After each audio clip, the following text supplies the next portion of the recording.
Apologies, honourable members. I'll then allow a National Treasury to make their presentation. I think it's Dr. Mampo and your team, you are welcome. We'll give you 30 minutes maximum. You'll indicate if you want more time. And then we'll have deliberations, and then we'll look at the minutes, and then announcements, and then we'll close the meeting. Dr. Mambo Medise, with your team, you're welcome.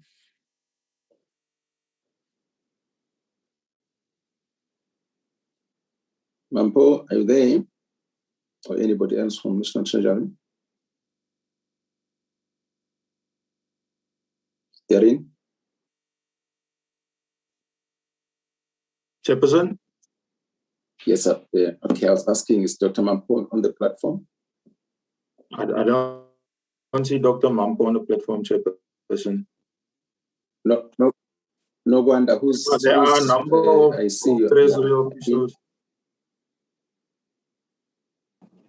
So let me get who's leading the delegation then. DTGs, tell me.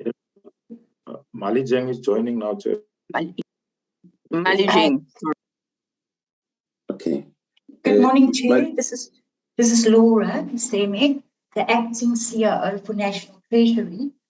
Just to confirm that our delegation will be led by Mali Jeng, who will do the briefing on the underspending on the Municipal Revenue Management Improvement Program.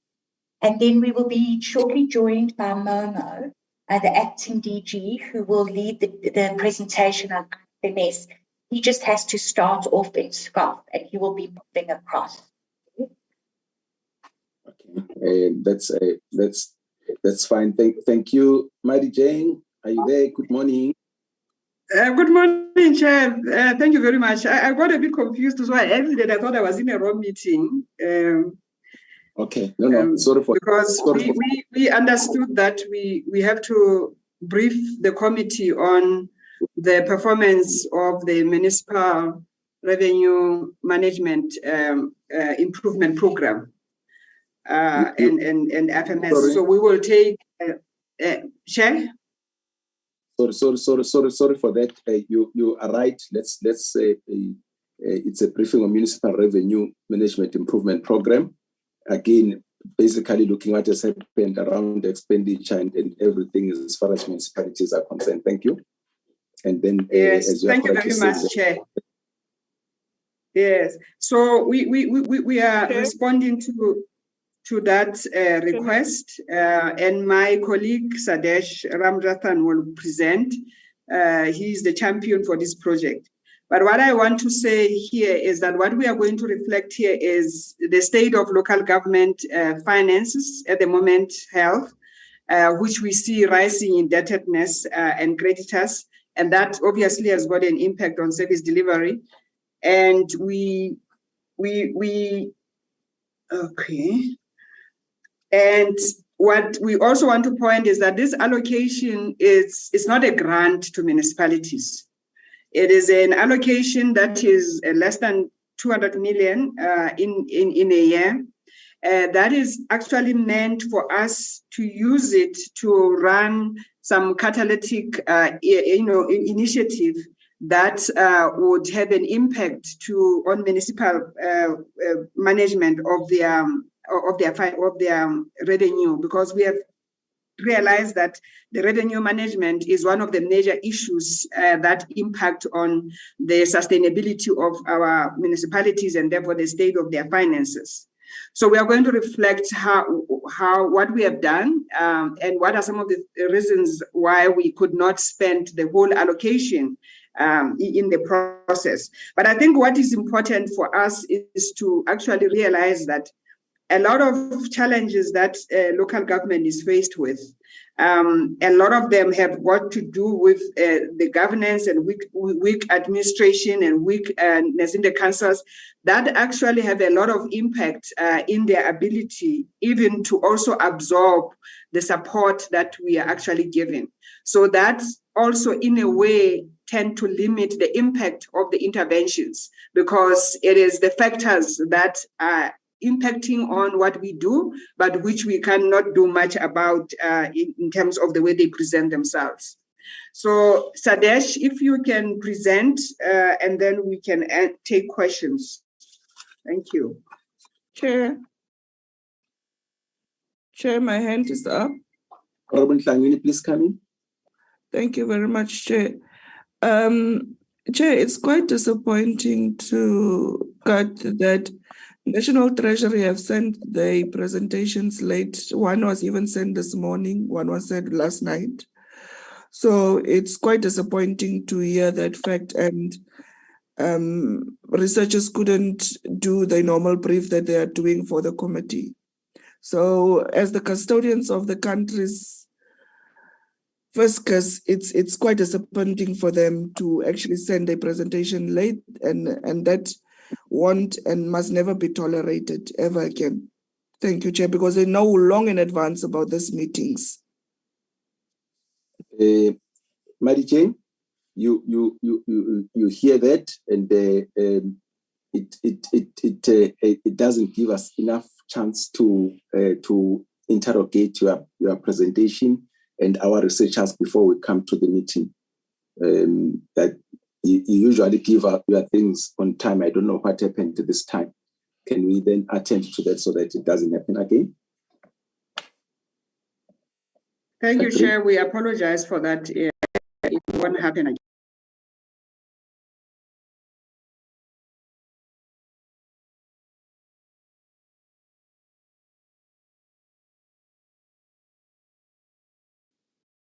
We have lost the presentation now. Sadesh, where is it? Can you load it and then run it through, please? Mayor Malijeng and Chair, good morning. Honorable Chair, I'm not sure whether the Secretariat will load the presentation or should I flight it from my side? Okay, great. It's on the screen. Good morning, Honorable Chair and Honorable members of the Standing Committee of Appropriation, all DDGs and DGs in attendance and colleagues, all protocols observed. My name is Sadesh Ramjatan from National Treasury, and I will present this morning on the matter of underspending of the Municipal Revenue Management Improvement Program. So, Chair, before I go into the business of the day, allow me just to touch on the state of local government finance to set the scene. Of the 257 municipalities, there are 98 municipalities that adopted unfunded budgets for the 22-23 financial year. This immediately suggests that 98 municipalities plan to spend more than their revenue collected, which may include the inability to meet financial obligations.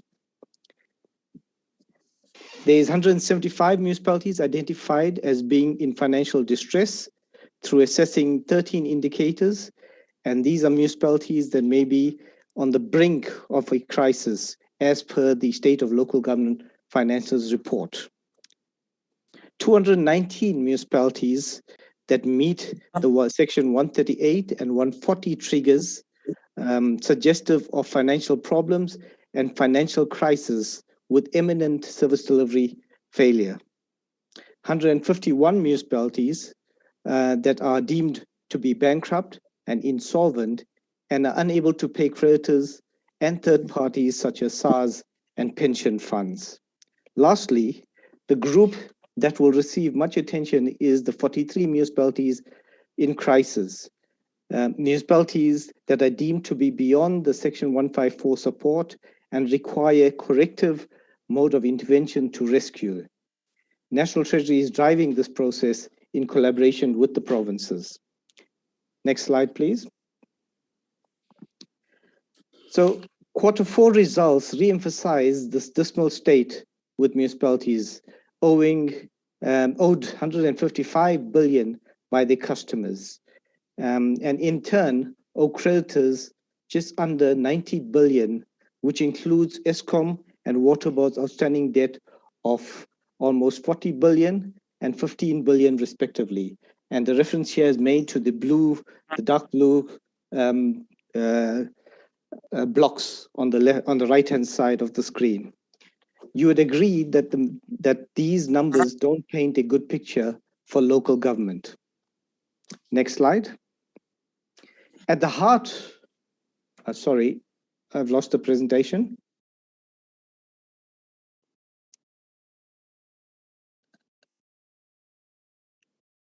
Okay. At the heart of the failures to collect what is due and pay for services received is revenue management failures.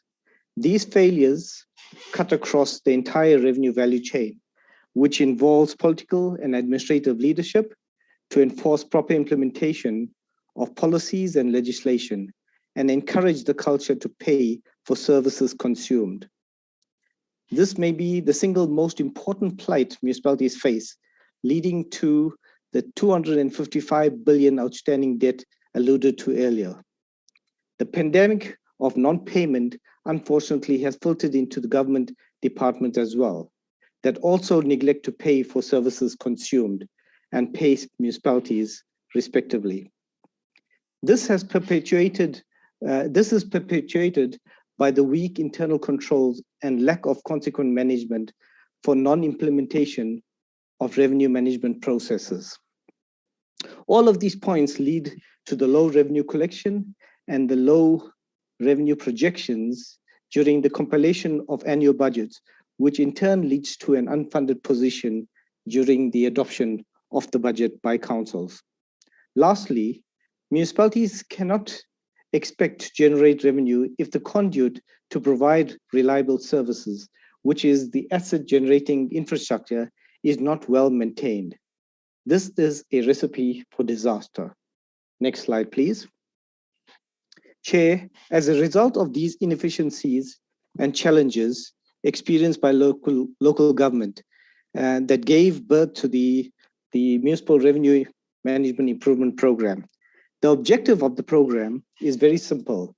It is to improve the generation of own revenue by local government to become self-sustainable, with emphasis on the on the efficiencies within the value chain, revenue value chain, by providing reliable services to communities to improve the quality of life. Next slide, please. To achieve this objective, Chair, there are a range of activities that need to be covered.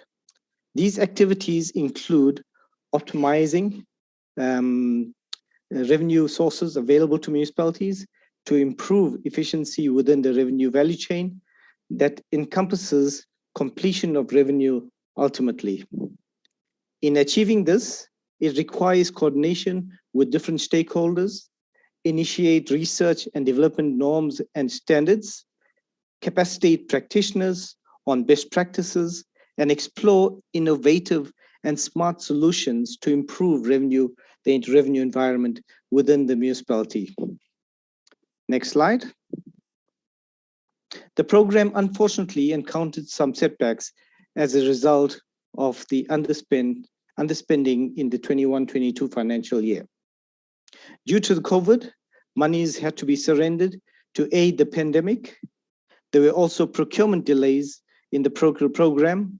Firstly, the partnership with COCTA for the cost of supply studies in municipalities that defaulting on the payment to ESCOM has declined at the approval stage, was declined at the approval stage by COCTA.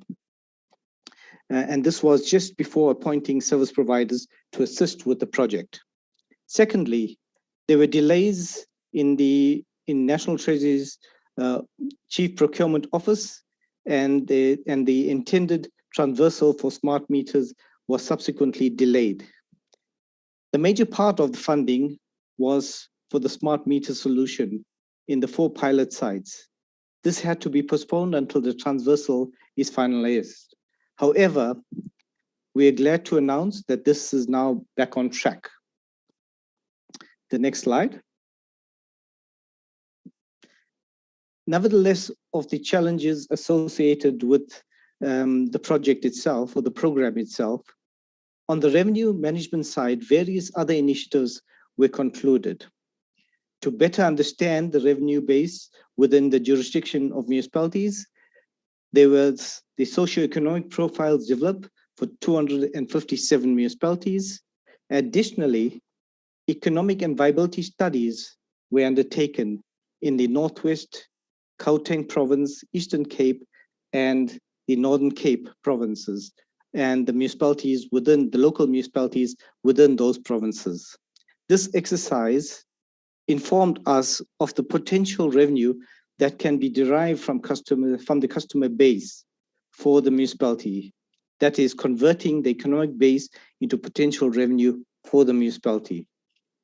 We have developed a tariff setting tool that is user-friendly to assist municipalities develop cost-reflective tariffs and to phase in these tariffs should it not be the case. Other tools included enhancement of the budget assessment tool to address the large liability owed to creditors, as many of the municipalities indicate that this is the cause of the unfunded positions during adoption. A tool was developed to reconcile the general valuation role to the billing system to ensure completeness of revenue, and we have introduced a revenue masterclass to assist the crisis municipalities with best practice procedures and processes to optimize the revenue base and the potential revenue that can be derived from the base and to improve the cash flow within municipalities. Next slide, please. The reality is that the demand for funding exceeds the allocation this program receives, as our DDG eloquently suggested earlier in an introduction. It is therefore essential that catalytic projects are identified which will have the biggest impact in revenue for municipalities. The intention is that this program will create greater awareness within municipalities and clarify stakeholder roles in revenue management. Furthermore, assessments will be undertaken to keep abreast of the situation on the ground. This will include supporting the budget analyst during the budget process period, supporting municipalities placed under interventions, and assessment to understand the root causes of revenue collection failures so that appropriate support can be developed for the corrective action and implementation. More work will be dedicated to improve tariff setting, as this is one of the biggest areas of leakage.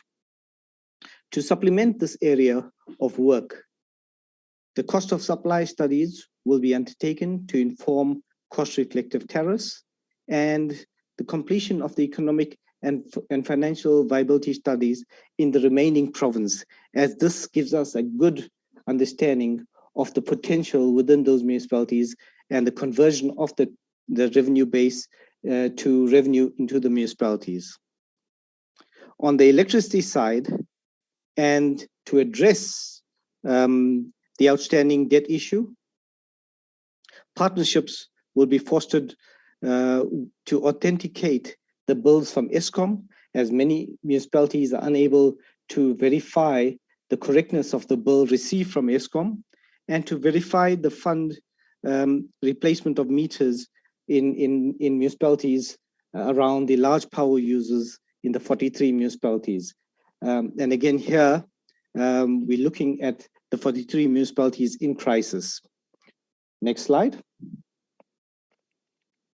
The ownership issue of government property contributes to the revenue challenge and must be addressed decisively, as government cannot be seen to be owing municipalities. This is bad publicity for other customers owing municipalities or willing to pay for services to municipalities.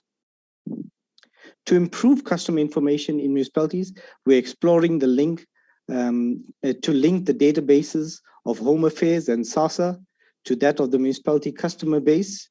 This will improve the correctness of customer information during opening an account so that bills can be issued to the correct customer ultimately. This will be extended to SARS to profile customers accordingly, and to commercial on behalf of municipalities. And this is in relation to the homeowners or the home bonds that they hold with these banks. Since a major part of the program funding is towards smart solution, we are busy with issuing a transversal tender for smart meters, which will regulate prices, receive value for money, and be cost effective.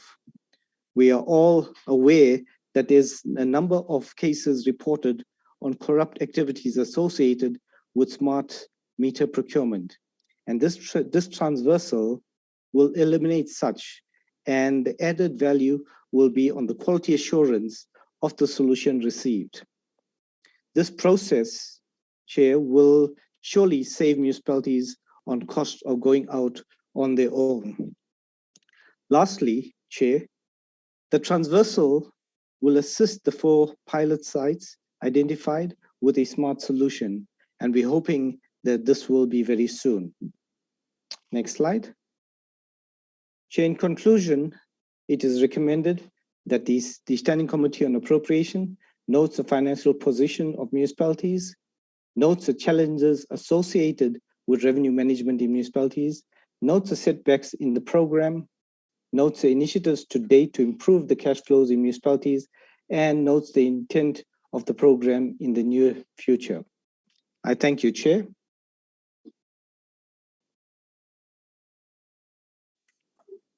Thank you. It's the next presentation available now. Mr. Momo.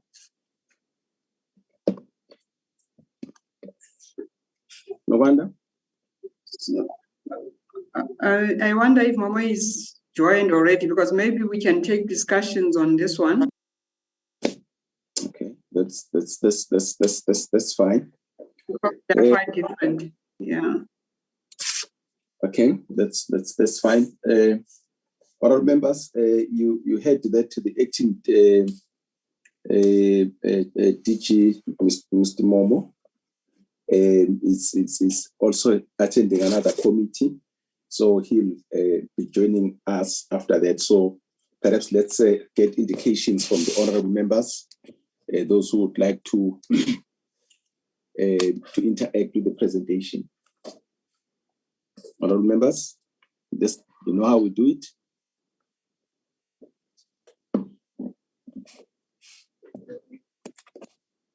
Can I have an indication of our members who would like to interact with the presentation?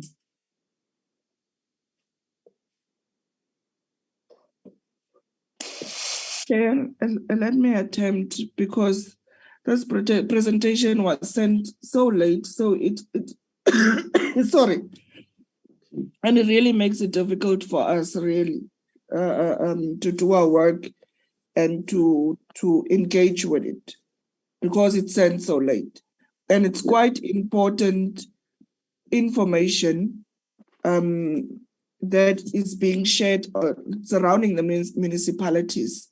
So really, it's quite disappointing to do our work like this.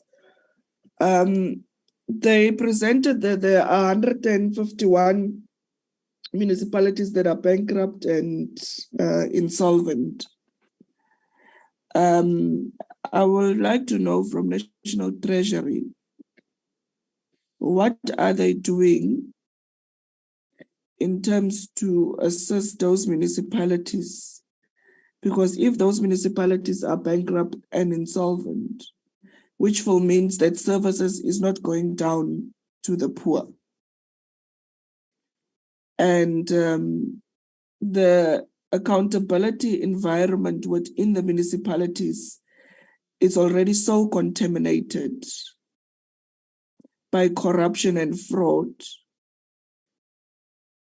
What are they doing to ensure that when they are allocating the next budget for the other municipalities, or for all of the municipalities, that those monies doesn't go or falter into the same hands of the same fraud individuals and corrupt individuals? What systems have they put into place? Because one would have believed from their side, they need to also have some form of systems in place to ensure that the country's money is safe and it's going for the intended purpose that it's going to, and that the poor doesn't suffer by the end of the day, that are not getting services on time from these municipalities.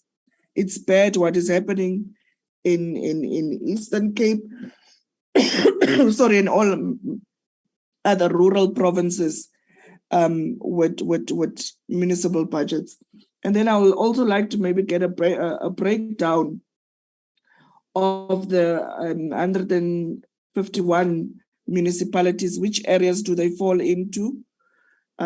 Districts and local municipalities, if we can give a breakdown on that. And the 98 of the unfunded budgets, if we can have a breakdown, which municipalities are we talking about? I think it will just help us also, Chair, in our oversight as members of Parliament, if we know directly which municipalities are we talking about. Thank you, Chair. Thank you, Honorable Nhlangwini. Honorable members. Chair, it's Honorable Sarupan. Sarupan, Kaiso, who else? Okay, Honorable Sarupan, please come in. Chair, thanks very much. And apologies if Mother's connection breaks. I do have load shedding at the moment. Okay. Chair, let me thank National Treasury for the presentation, which shows a very dire state of municipalities. And I was aware that there were problems, but 59% of municipalities being bankrupt and insolvent is quite a troubling statistic. Chair, what I would like to understand in terms of this program to improve generation of own revenue and become self-sustainable is, in embarking on this program, has National Treasury actually identified why municipalities aren't actually doing some of the things they've identified? Why are they not collecting revenue, for example? Is it political interference? And so on. And then with regards to Eskom debt, Chair, I note that the presentation notes that the Eskom debt from municipalities is now 39.8 billion rands. And Chair, I do think that we are reaching a point where we've got to look as the Appropriations Committee at whether or not it is time to start top slicing budget allocations from local governments when the division of revenue comes to settle this Eskom debt once and for all. Because I think that if we do not begin to take some drastic action around Eskom's debts, then we're going to be stuck with this load shedding scenario for far, far longer than we would hope to, and there's no end in sight at this stage. And then lastly, Chair, I'm going to keep banging on this drum because in every meeting we've had of late, I have found that there is a lot of duplication going on in governments. And yesterday I made the point of the air quality management and the fact that municipalities are doing the same thing as the Department of Environmental Affairs. In this regard, has National Treasury spoken, in conceptualizing this program, spoken to COGTA and the provincial treasuries about what they're doing in terms of municipal support? Because the state across the board is actually spending a lot of money on support programs for municipalities to help them with their budgeting, and we still end up with unfunded budgets to help them with their audit process, et cetera, et cetera. And somehow, despite all of the support, these municipalities are still failing. So I do think that the value for money question needs to come into play as well. Considering that we've got a lot of programs to try and support municipalities, we see by the state of municipalities that these various programs aren't working. And I wonder what National Treasury is going to do to streamline this to make sure there's not another program that is duplicated by national COGTA, provincial COGTA, and provincial treasuries. Thanks very much, Chair. Thank you, Honorable Sarupen. Honorable Kaiso.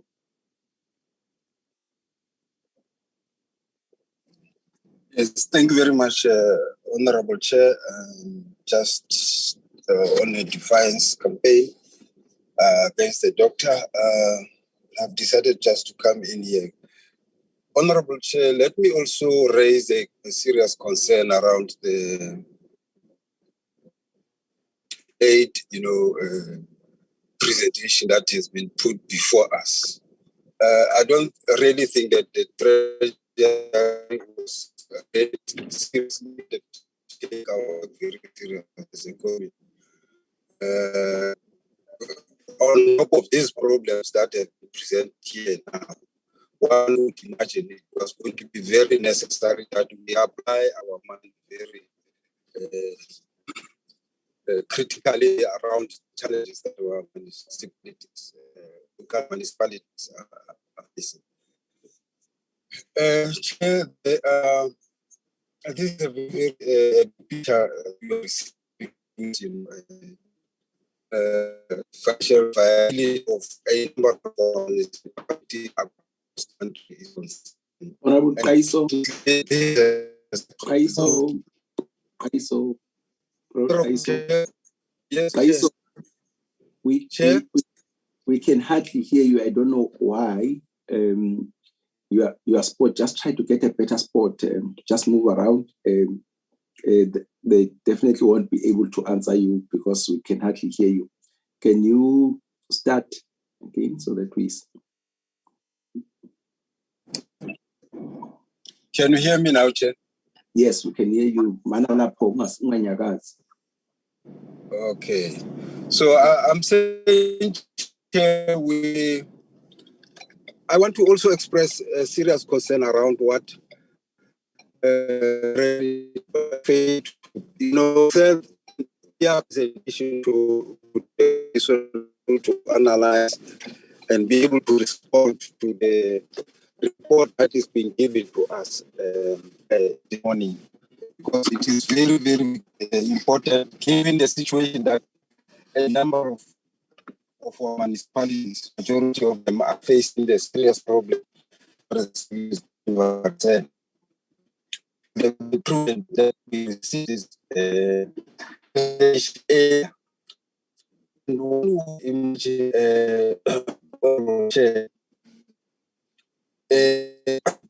situation put for action tells that Honorable Kaiso. Honorable Kaiso. Honorable Kaiso. I think we've lost Honorable Kaiso. Honorable members. Any other honorable member would like to come in? We are really struggling with connectivity today. Chairperson. Honorable Peters, please come in. Chairperson, good morning. I want to also take this opportunity to thank the presenters for the presentation, but also to raise my concern with regard to the us receiving the presentation so late. Chairperson, let me join Honorable Ntlangwini with regard to the breakdown of that 59%, the 151 bankrupt and insolvent municipalities. And also just to find out whether the top of the iceberg that is appearing above the waters, what it means, and also to find out whether there is any consequences, especially for those municipalities and the leadership, in particular, the MMs and the CFOs, who allow the municipalities to pass unfunded budgets. I'm saying the MMs and the CFOs because they do present to the council the reports as well as the budgets, and they are able to alert them when the situation is actually getting into the red. And Chairperson, just from this slide number 2, page 2 of the slides, you can actually see that we are actually in very dangerous situations, even before you look at the red. If you look at municipalities already in financial distress, it actually tells you that we are moving at a faster pace to the bankruptcy and insolvency already by the number of those in financial distress, the numbers of those who operate on unfunded budgets. And Chairperson, this is actually a very worrying slide, followed by slide 3 itself, which tells you already that that slide, you don't even have to get a consultant to understand it. I believe that arrow or that lightning that shows the crisis that is hitting our municipalities, the scattering of our people around because of probably lack of services, because already if the crisis is hitting, there would be big challenges. The other thing, Chairperson, I have not been able to follow some of the presentations well because of load shedding where I am. I'm actually sitting in the dark. There was a slide. Let me just quickly, Chairperson, go through.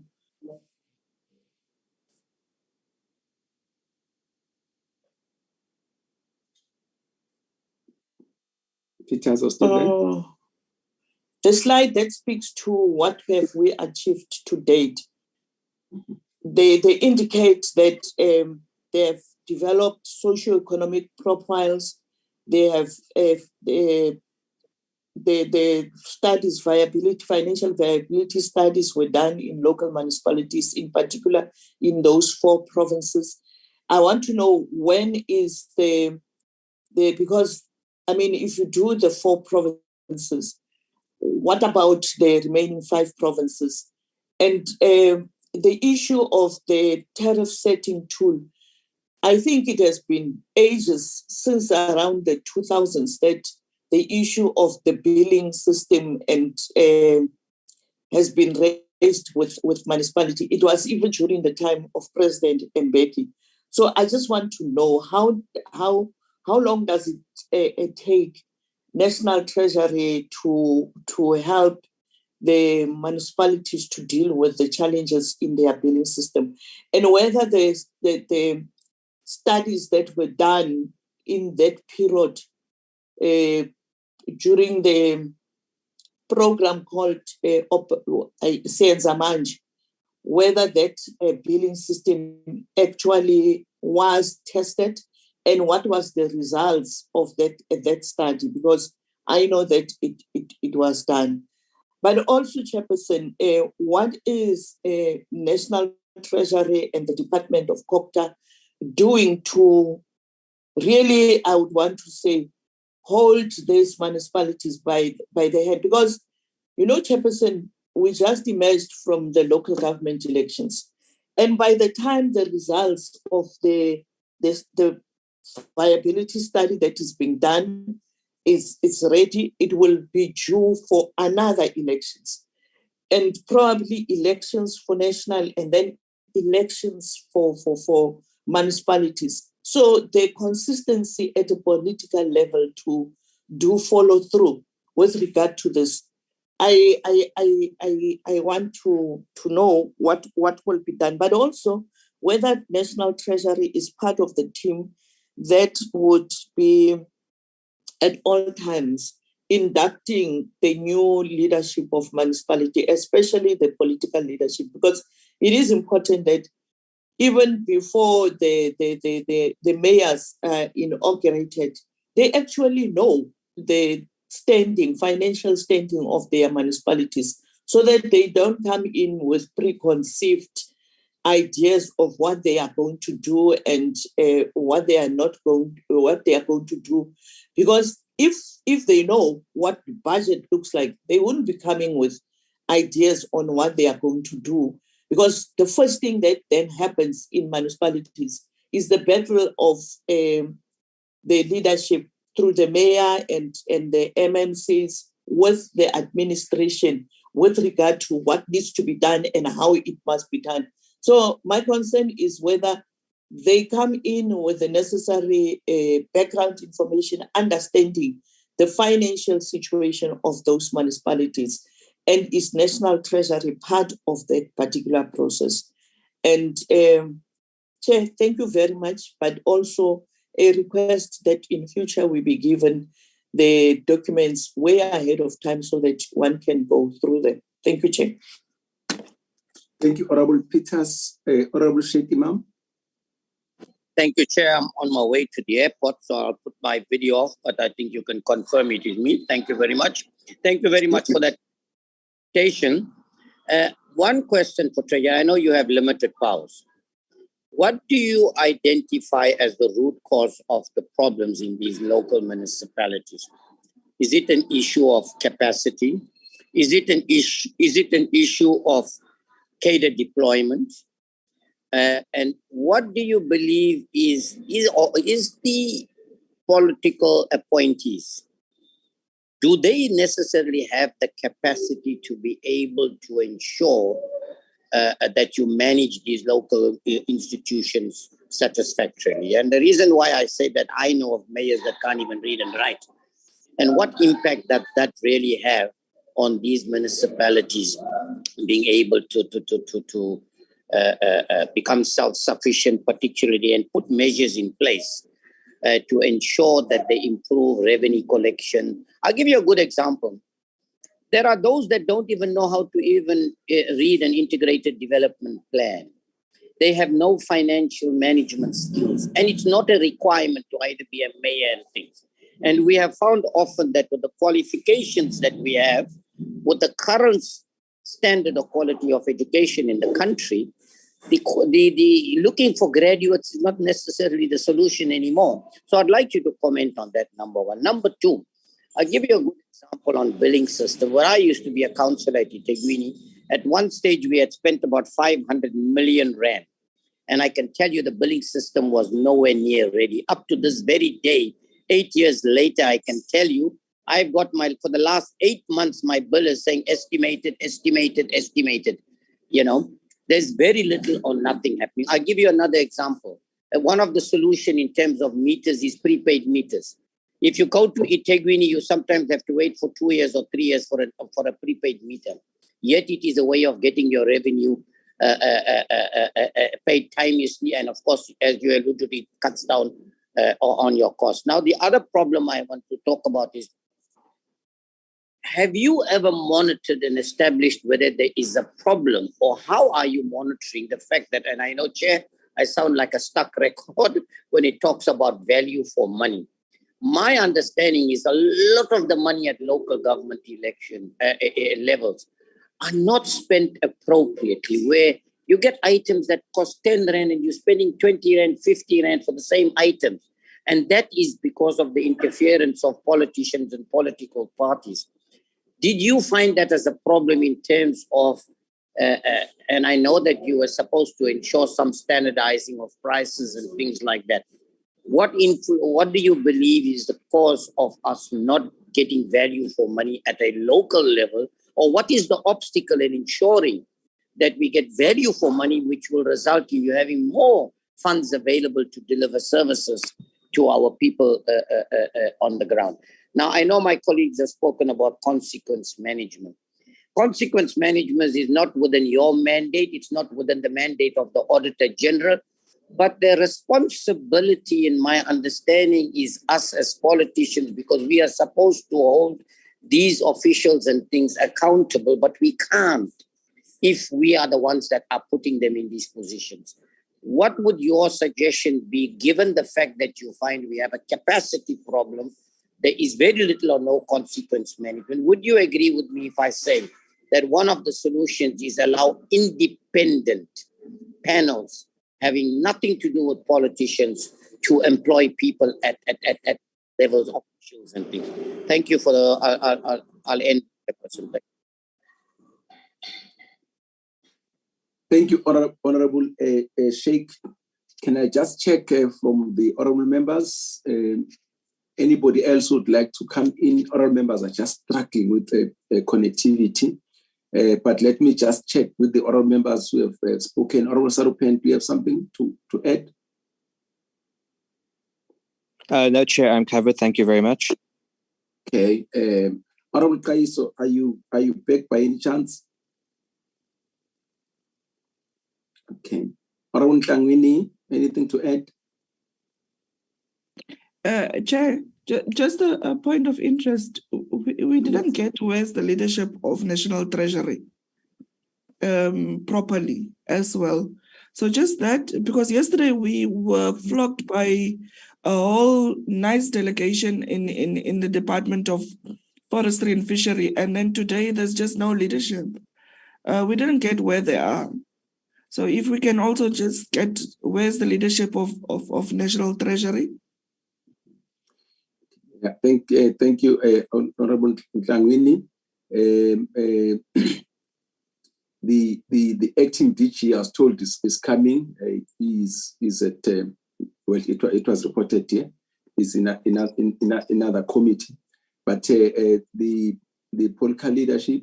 That's what Honorable Tlangwini is talking about. Do you have any apologies? Let's note that. Madi Jane, we are leading this delegation as a DDG. Sorry, Chairperson. Yes. The acting DG is here. Oh, okay. Oh, perfect. That's fine. Morning, Chair and honorable members. Hi, Momo. How are you? I'm good, thanks. And Okay. sorry I'm late. I was in, as you explained, I was in the Standing Committee on Finance. So we're trying to go between a few committees today. Okay, perfect. We did receive that apology at the beginning of the meeting. Just hold. We'll be asking you to come in a few minutes. DG, perhaps you may want to answer this one. The political leadership, we didn't receive any apology. I think that's what the oral members are raising. Would like to comment or to convey what the oral members are raising. No, Chair. I mean, as you know, the political leadership does come when specifically requested. Normally, I mean, we come in a delegation unless you require the minister or the deputy minister, and they do attend. So I don't know the exact reason today, but Wednesday morning, as you know, I know the minister is at cabinet. So, and the deputy minister may or may not also be at cabinet. I can just check where he is, but yeah. Let's note that, honorable members.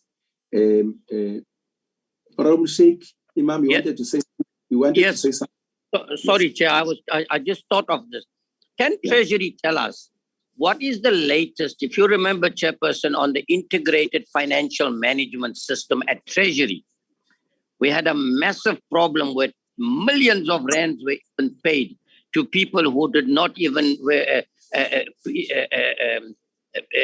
complete the job. Many of them we found were irregular payments, duplicate payments and things like that.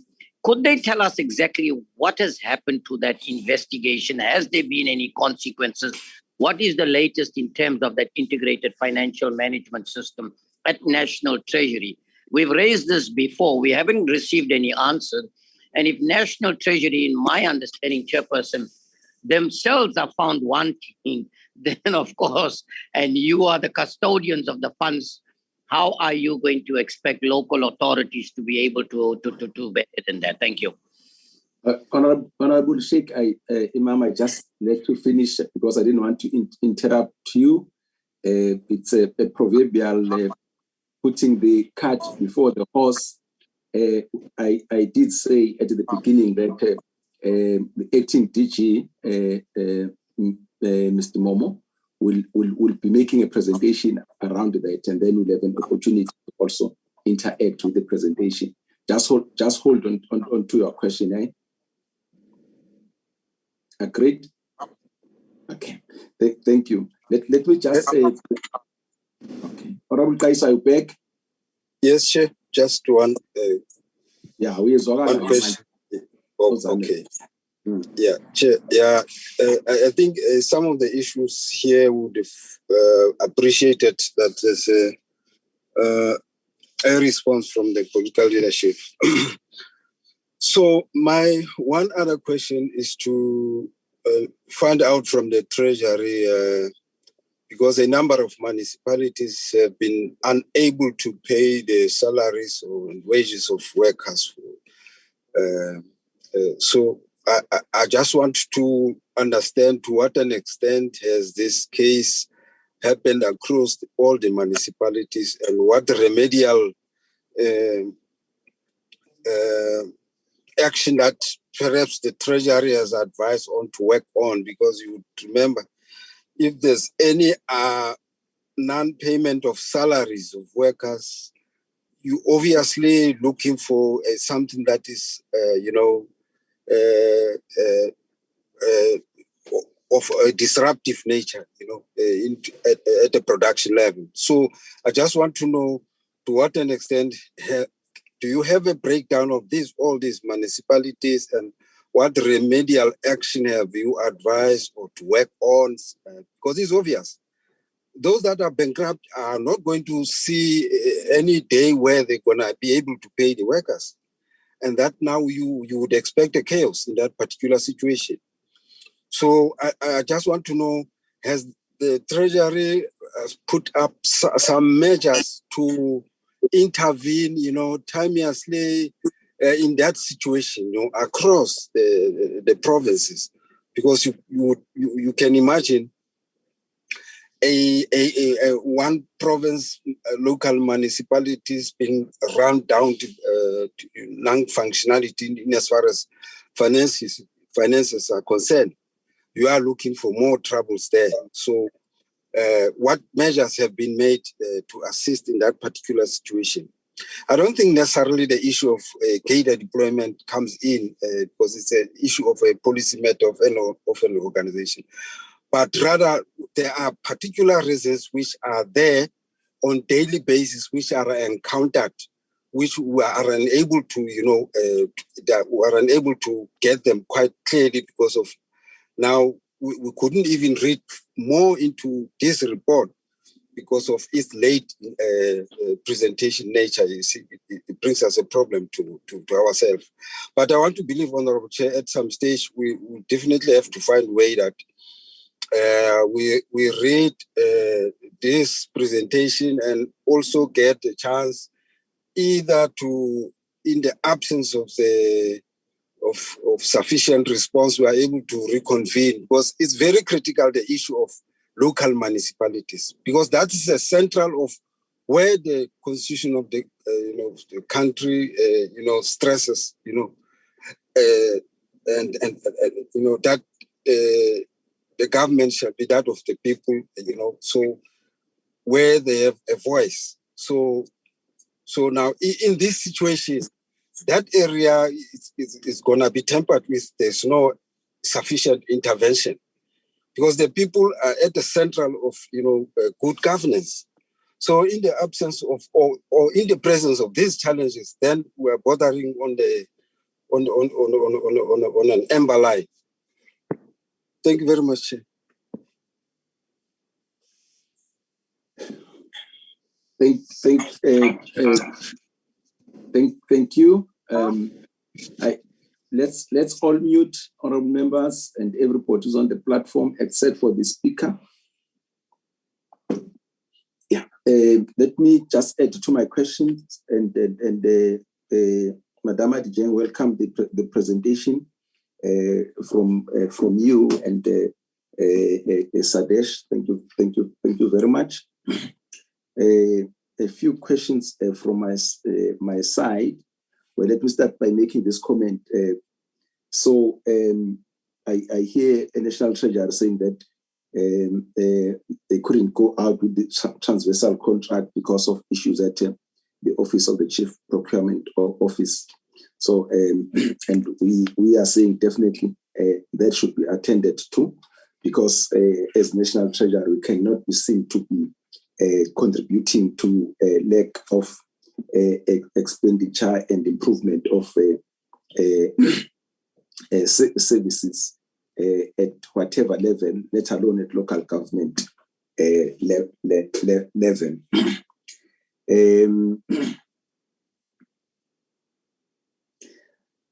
This is about getting revenue from as many people as possible. My angle would be, I just want to hear your comment on the ability of municipalities in general, but especially those which are in distress, and there are many of them, in attracting private sector investment into their municipalities. And from your side, what is that they can do to try and make their municipalities attractive to private sector investments? We have got the 59% municipalities which are bankrupt and insolvent, but I saw that we are saying that we are focusing on the 43 municipalities which are in crisis. Shouldn't we be also focusing very much on these 151 municipalities which constitute 59% to make sure that they don't fall into the red light? They're already in the red, that they don't become also we don't define them as being in crisis. As they say, prevention is better than cure.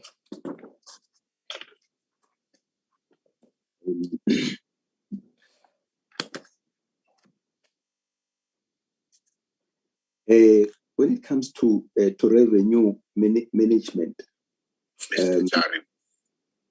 Advocate Mpofu also raised with the committee. Sorry, somebody is yes. Well, we find ourselves being in the wrong. There are oral members who are in two meetings at the same time, not because of their likings, because of those committees sitting at the same time, just to explain the voice that we have just heard. I was saying my other comment or question is that I always hear us talking about training people, but they're already in these positions. What is that we can do to make sure that people who are appointed in these positions, they don't need to be necessarily all of them CAs, but you find that basic financial management skills are lacking. What are we doing? Leave the politicians out, who are the councillors, right? But we have got officials who must be appointed into these positions. What is the problem around that in us appointing the suitably qualified people, fit and proper people in these positions? What have been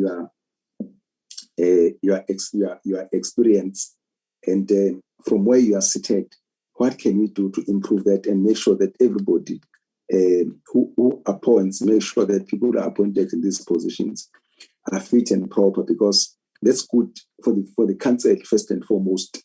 For instance, there are many grants, as you know, Madi Jane, which end up not being transferred to the municipalities, because the municipalities can't do simple things of compliance. And the end result of that is that the people who are supposed to receive services, they don't get those services, not because of their making, but because of officials who can't do their work, just to make sure that they also access the grant. We said a lot about municipalities owing ESCOM, and Honorable Sarupen even suggested the top slicing. I just wanted to check what is the position as we are talking at the moment, again, because it talks to revenue, cash management, the government departments, how much do they owe municipalities? And is it possible to name and shame those departments? Again, name and shame the provinces which are owing the SOEs and agencies. Because I think we should do that. It's well and good as national government to talk about these things, municipalities being dysfunctional, being insolvent, being cash-strapped, but what is our contribution as the different spheres of government towards that position? I think I would leave it at that and allow Madi Jane, Sadesh, the team, to respond to the questions. Madi Jane, back to you. Thank you, Chair. And thank you very much for all these questions. And we want to apologize again for submitting the presentation late. We will truly make sure that we don't do that again. So if I may start with you, Honorable Buthelezi, on the question of what it would take for municipalities to attract the private sector. So what it would take municipalities is that they must be well governed and be able to deliver on the infrastructure services that are reliable and affordable. And that is the key thing. And we have seen, companies, I've seen in Zobotla, companies moving out of the municipality simply because of the services. So that is the basic that municipality can do, and which obviously, as they get more into trouble, they're actually failing to do so. And I think that is a big concern for us, because that is quite critical for the economy to grow, for companies to be able to have access to services and to actually grow themselves and increase the investment. So why are we not for? What are we doing to prevent the municipalities that are that we are saying they are already in the red and maybe can go deeper? So what we are saying is that for those municipalities, as you see the iceberg, things get worse and worse. That we need to get them to do the right things in the correct way. And this always really start with how they prepare their budget. So once the municipality prepares and table unfunded budget, it actually means that it is planning to spend more money than it actually has. And by the way, the problem is not necessarily, the CFOs and the MM, because I think often there is pressure by the councils to actually want to show that they can deliver more than they actually are able to do so, which is a political thing. And when the council receives the report, when they receive the budget to table, there is always a report that comes either from Treasury for non-delegated municipalities, or that comes from the provincial Treasury for delegated municipalities. That will indicate the status of that municipality. So I'm responding to this issue of why MMs they should actually be held responsible necessarily. So they actually know that the council, it's not like the information is hidden, but it's the choice and the decision that they actually have take given the powers that they have. So now, if we have the councils that are doing that, and we are not also able to contain the costs, because in the national government and provinces, we are working very hard to cut down on spending if you don't have the money.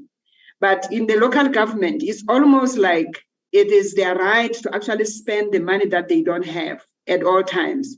While on the other hand, you see the bloated structures Sometimes they're being paid above the level in which the municipality is rated. This is what we are seeing in Enoch Mukijima. And they are allowing for themselves to have increases in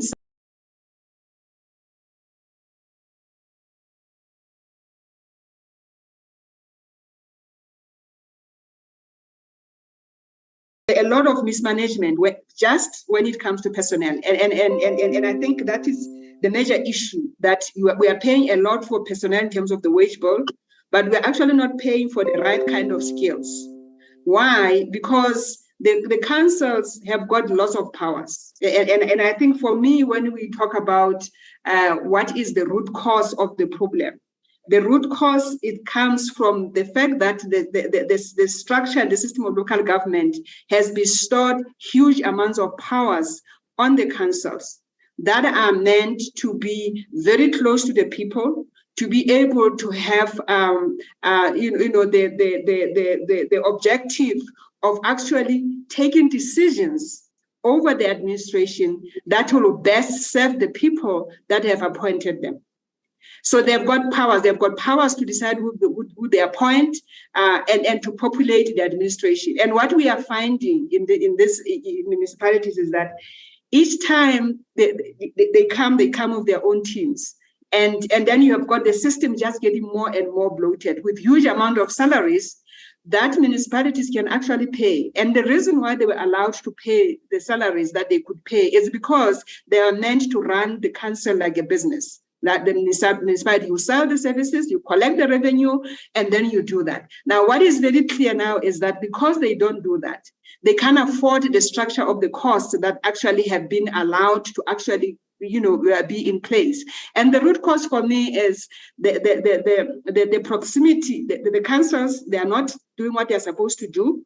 There's a lot of political instability. There is dysfunctionality. They actually don't do what they're supposed to do. And often, sometimes councils don't even do the work. They don't sit, but they are still putting the salaries. So I do think the problems start there, to realize that actually the assumption that the councils will be interested in serving the people and therefore will be key in determining the administration is actually not holding.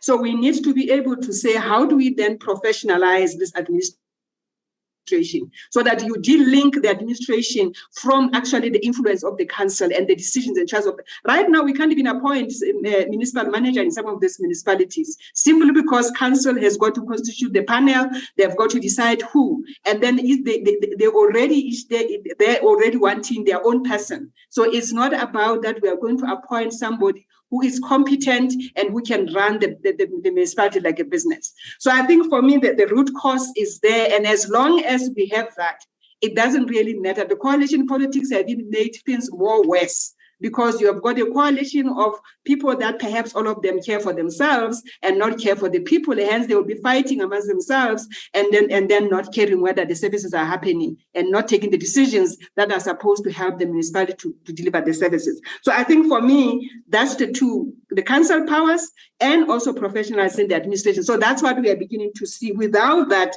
we are fighting a losing battle, because even where we are intervening in these municipalities, when the council is still there, the powers that they still have still bestows upon them to take decisions.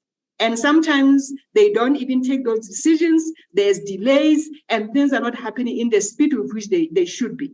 So even that, which is where we are saying, when you intervene, you are actually hand-holding them, because we put the teams there, but we are not able to move at speed to help this municipality to turn around, because we are hindered by the powers that the council have that are still managing the administration. And the fact that to dissolve the council that is not dysfunctional, even though the law allows us to do so, is a political decision that is very difficult to happen. Right? Northwest have just decided to deal with this, but how long has it been there, being run by two councils, two mayors, two MMs, two CFOs, and just the municipalities just in a state of paralysis, simply because of politics, of factions that are ruling there, that impact on the people. And then we are also very slow in dealing with those issues. So I think for me that is foundational, that is fundamental.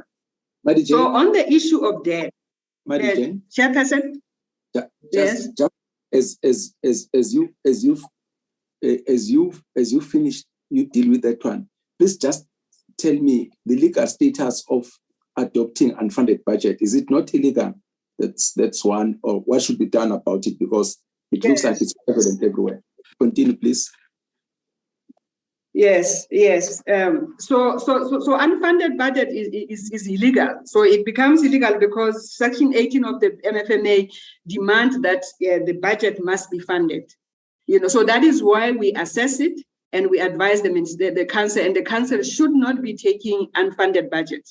So obviously the consequences have to run into you are doing all those things. But as long as we are hindered in terms of the politics that come into being, it becomes very difficult to deal with these issues in the way that we should deal with them, at least from where I sit as a technocrat.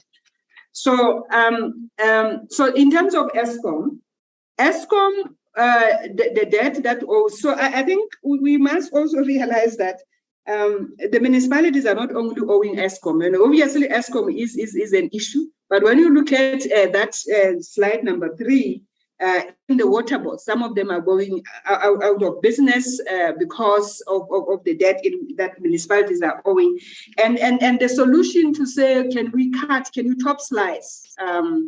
That also is not a solution, because the people that are supposed to pay are the people that are not supposed to be subsidized, because the equitable share is meant to subsidize the poor that are not paying. So now what we are seeing here is that because municipalities are underperforming, they are not collecting, so they end up having to pay from equitable share even for those that should actually be paying. So now equitable share, if you say you're going to top slide, you will take all of it. And what we are seeing here, because of the challenges that municipalities are faced with, some of them, as Honorable Member has indicated, they can't even pay salaries because they're not collecting, they're not working, right? The officials are not working. So what is happening is this equitable share, instead of going to pay for basic services, these municipalities will be waiting for the installment so that they can pay salaries. And for me, that is the problem. And it's the problem that you cannot solve by saying you're going to add more money, because we need to be able to get the municipalities to function in the way they should. And if they are not doing that, I don't see where the problem will come from, because if we say the services should not be paid for, somebody else has to be taxed, to be able to pay for those services that people should not be paying for, if we go to that solution. So I think for me, it's still about getting the system of local government to work in the way that it should work, or to actually begin to look at how are you cutting down on the costs, so that you're able to align your spending, your costs, your spending with the revenue that you actually have. So how do we, suggestions, I've done that. Yes, so on the issue that I think I've already answered some of the issues that Honorable Sheikh has raised. So maybe I can touch on Honorable Peters, who would want the breakdown of municipalities. We can provide that information. The consequences of CFO, I think I've responded to that one. Sadesh will respond to the economic profiles and the billing systems. Are we part of the team? Yes, we are part of the team. And indeed, part of what we are doing, even through our municipal support, municipal improvement program, we actually are hand-holding these municipalities. But as long as we are hindered by these governance issues, those things are not yielding the results that we could generate if it was not because of that.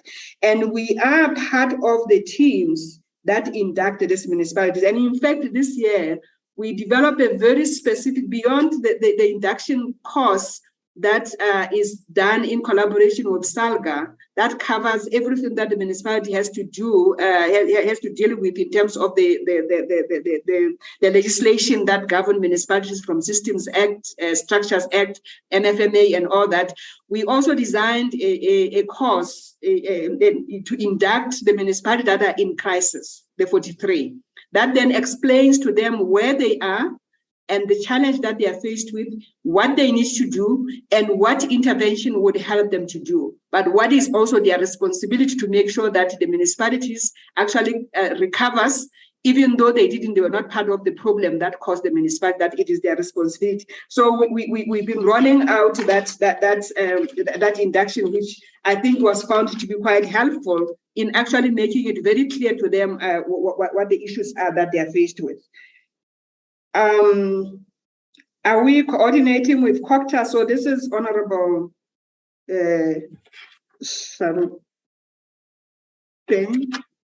Honorable Peters, I think I haven't finished. No, I think I finished some of those. Sadesh will cover them. Are we coordinating with COCTA and PTs in the program? Yes, indeed. In fact, as a Treasury family, we do have a strategy that we have agreed on that is centered around 6 game changers that include this revenue function to see how we are dealing with revenue. And we have got a committee, a revenue coordination committee that brings together COCTA and other stakeholders like SALGA and stuff at the national level. And we're rolling out that even at the provincial level to ensure that we have got that coordination and alignment. And the initiative that we are driving now are actually being worked through with the provinces, with the provincial treasuries in the process. So I think the coordination there is quite strong. I've responded to why municipalities are not. Sadesh can actually add more on what have we found out, because we have done an assessment in detailed one of the 43 municipalities to see what is actually the problem with the revenue function. Yeah, so Sadesh, can you add? Let me see if there's anything else that I've left. Can you add on some of those things that I said you could add, or anything that you think I've left that you want to add on? Thanks, Memal Jeng. Chair, with your permission. Yes, so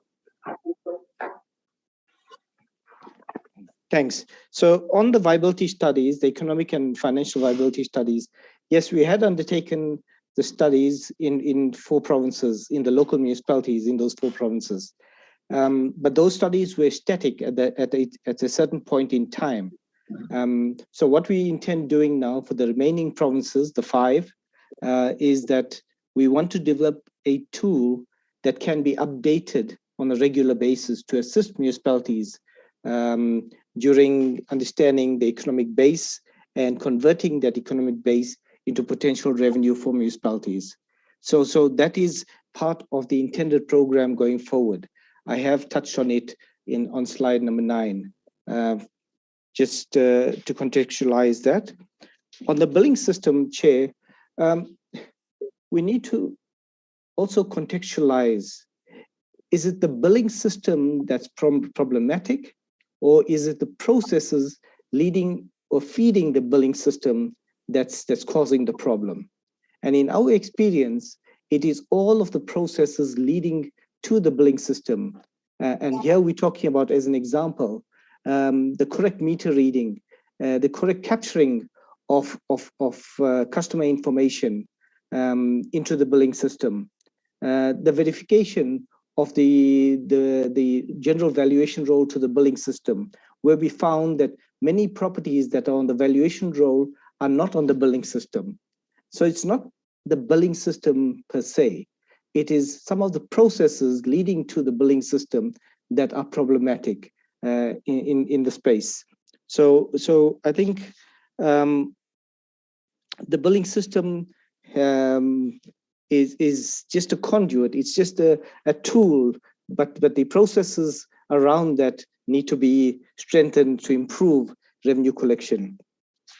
The 43 municipalities, and what we have found in the 43 municipalities where we have undertaken the assessment, we found that municipalities are not generating sufficient cash. So they're not collecting as per the law, right? And I've alluded to on the 3rd slide that 255 billion is owed to municipalities. Now, had the municipalities collected half of that, I think the problem will be solved. around funding in municipalities. But municipalities are just not implementing the credit control and debt collection policies adequately to collect what is due to them. And that is why they find themselves owing the ESCOM, owing the water boards. And then you get the tariffs that probably not cost reflective. So they're always on the back foot, owing the bulk suppliers, that is the ESCOM and water boards. So the problem around revenue in these 43 municipalities is that we need to look at the revenue value chain and identify what is the root cause of the non-collection in these municipalities. Is it the processes within these municipalities that are flawed, or is it the capacity to collect what's due? Is it the profiling on customers? Because many municipalities chase after customers only to realize after spending large amounts of money to collect that these customers are indigent and they can't get anything out of these customers. So that is why in our intended program, we set the link to the SARS office, the link to the Home Affairs and SASA to better profile these customers will assist municipalities ultimately to determine whether the customer is in a position to pay their bill or not. Memel Jeng, you have touched on the reports that we can share around the 155, the breakdown of the 155 and the 98 unfunded budget positions. So what are we doing for the next budget?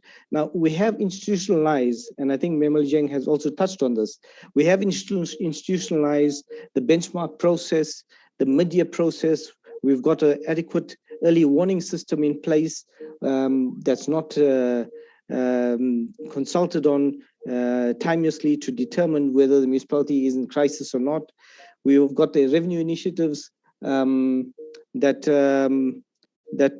I've touched on in the presentation to assist with municipalities' revenue collection and the initiatives around that. I'm not sure if there's any other question that hasn't been touched on. Yes, the collaboration with COCTA and PTs, Memel Jeng touched on it, but because revenue management covers the Municipal Systems Act, which is the mandate of COCTA, and the MFMA, which is the mandate of National Treasury, you find there's an overlap in the two pieces of legislation.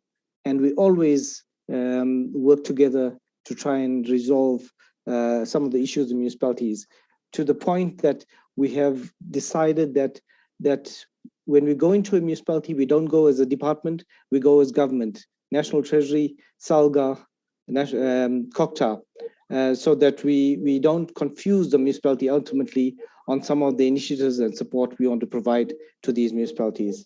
Let me stop there, Memel Jeng. Thank you. And Chair. Okay. So maybe if I can add on, I know Honorable Tellis asked the question about the appointments in the positions. I mean, I said a little bit about that, but you said with regard to financial management skills. So what I want to say here is that we have been running for a number of years now a grant called Financial Management Grant, which is actually enabling municipalities to take on this newly qualified young people as interns with the view of actually being able to absorb them into positions. So, and I think if they were doing things right, we should not be actually be talking about bloated, budget and treasury units of the municipalities. Now, so some of this, they come through and maybe you walk out of the municipality because the preference is maybe with other different people that needs to be funded. That they want to appoint, but that provides quite a wonderful opportunity for actually populating the structures with the right people. And in order to ensure the right people also, the provinces have got a lot of powers also to be able to say yeah or no in terms of the competencies. And I think that is where also the gap becomes, because they do allow the wrong CFOs to be appointed, the wrong managers to be appointed, when actually there is a competencies framework that they can actually say no, because they do have to have some kind of concurrence in their appointments. So in terms of the government debt, obviously it is a concern, and I think there has been a lot that has been communicated with departments to get them to pay. So, but what is always strange of municipalities is that when it comes to government debt and businesses, they don't robustly implement credit policies like they do for an individual.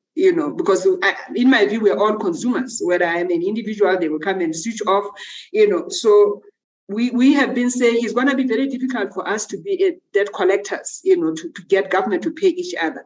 That each one of this needs to do what is right. Obviously, with ESCOM, the issues are so deep now that there is a need for some kind of support for these municipalities to be able to do what they're supposed to do. But municipalities themselves should actually be implementing credit control, even to departments that are actually not paying. Nothing stops them from doing that, So I think that's the point that I wanted to raise on that one. Thanks, Chair.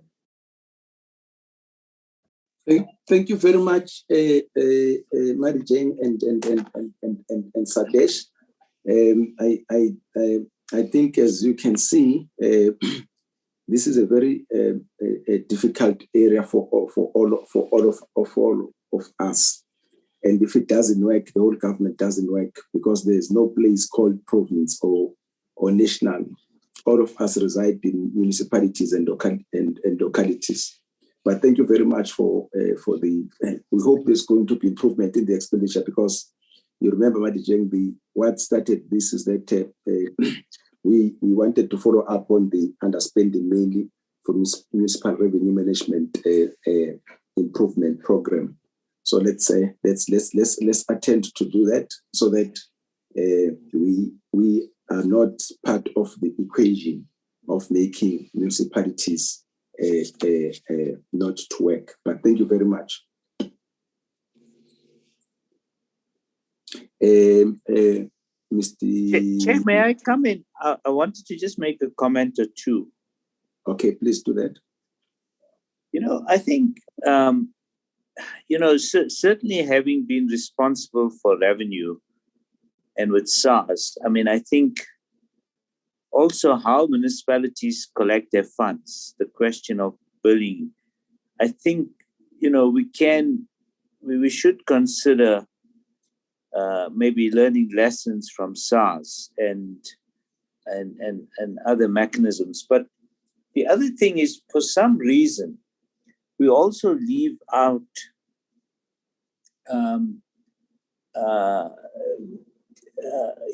what happens in normal businesses. Like, why don't municipalities be compelled to also report people who don't pay them their accounts to credit bureaus? Those are pretty powerful mechanisms to force people to pay. And frankly, when if you don't want reckless lending, even from a financial sector point of view, you want to know what somebody is also owing to ESCOM or to their municipality. So I think we should also consider using the mechanisms that are used in the private sector to deal with it. The second point I wanted to note, a lot of the problems in municipalities are really political. I think the question about what type of municipal managers are chosen, you get to the National Development Plan, and it's about what it called the political administrative interface. That unless we're going to have a professional public service and professional municipal managers, we're not going to solve this problem. If every time there's a new mayor and they want to bring their own officials from their own party, I think that this area gets politicized, there's no continuity, and municipal managers behave like politicians. They don't behave like municipal managers. So aside from competence, I think continuity and professionalization is also critical. And if we don't do that, honestly, we're never going to pick up the problem. Lastly, let me make the point, and this is the problem. You know, when you have more than, I would say, 10 municipalities in trouble, then it's a systemic crisis. No treasury, whether in a province or national. Now, I always say to people, National Treasury is not God. We cannot do the work that municipalities are supposed to do. We don't keep an army of people just to be employed in case 50 municipalities are in trouble. In fact, if we had such people, then they shouldn't even be at the Treasury. They should be in those very municipalities. And so, you got to have even where councils understand their role of political oversight, but also the limits to their roles. And if it don't solve those problems, I think it's going to be difficult. And if you have municipalities in trouble, it's a systemic problem that applies to both politicians and to officials. And if we don't get to the political admin interface, my view will never solve these problems in any proper way. Thank you. Thank you, Momo. Thank you for that input. As I've said, Madi Jeng and your team, thank you. Mom, I think yes, ma'am. No, I just want to drop in on what Mr. Momo have said. No, we need to reject the proposal of the putting people on that blacklisting system that is just going to eat anyway the money, and the money won't go to municipalities. Because how do you gonna put a woman on a blacklisting system that her only income is a grant by the end of the day, and it's not working? And those systems are normally increasing on interest and all of that. So we can't accept proposals like that. It's a proposal that it's really not going to serve for our rural communities that are struggling to make ends meet, that can't even buy a loaf of bread by the end of the day. So I'll just like to raise my objection to that. Thanks, Chair. Honorable Kangini, let's note that. Perhaps my reaction would be we anybody is No. I wanted to say that we can't have a one size fits all. We've got instances here where businesses are not paying municipalities, and are using all the services and so on. So it's an issue which I think perhaps we must interrogate and debate. The departments, there are departments here who don't pay, but this committee sits year in, year out and allocates budget for these particular things, but that budget gets used for something else, and we come and blame municipalities. I'm not for a second suggesting that they are not to blame. There are many things that, but I think national government and provincial government, SOEs and business, they are also part of the equation. But at the end of the day, municipalities, the billing system, it's something which has wreaked havoc, even for those consumers and customers who would like to pay. But with those comments, may I allow Momo to come in? We're asking to come and brief us, the department, about IFMS. Honorable Sheikh had started talking about it. This seems to be a never-ending story when it comes to wasteful and fruitless expenditure. You see IFMS coming up again and so on. Momo, let's see what's happening. Please take the committee through. Thank you.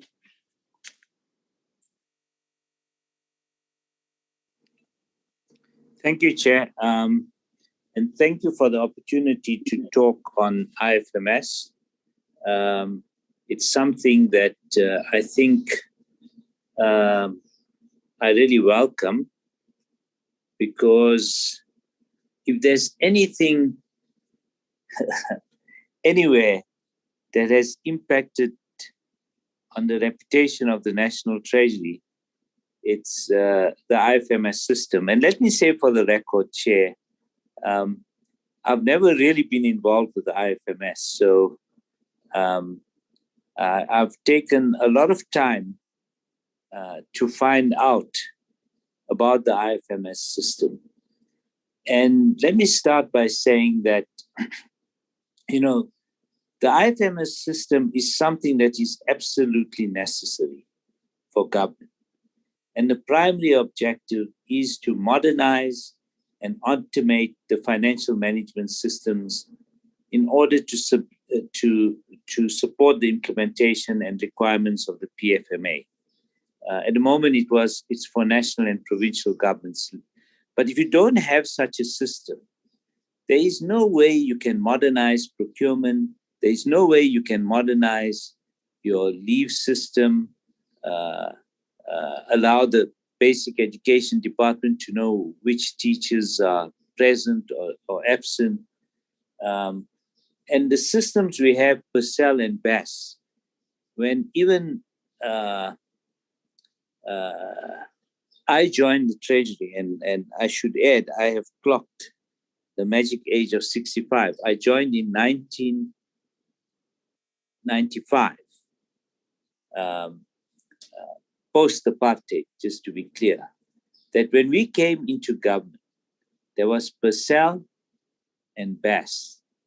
And at that time, there was a crisis that you couldn't continue with Purcell and BAS because they were not designed for those. They had outgrown their usefulness, and they needed to be modernized. And for 10 years or 20 years, that time, I remember, and as we were discussing, even with the old regime, as we were preparing for power, they were saying to us that, you know, the best way to do this is to get, at that time, the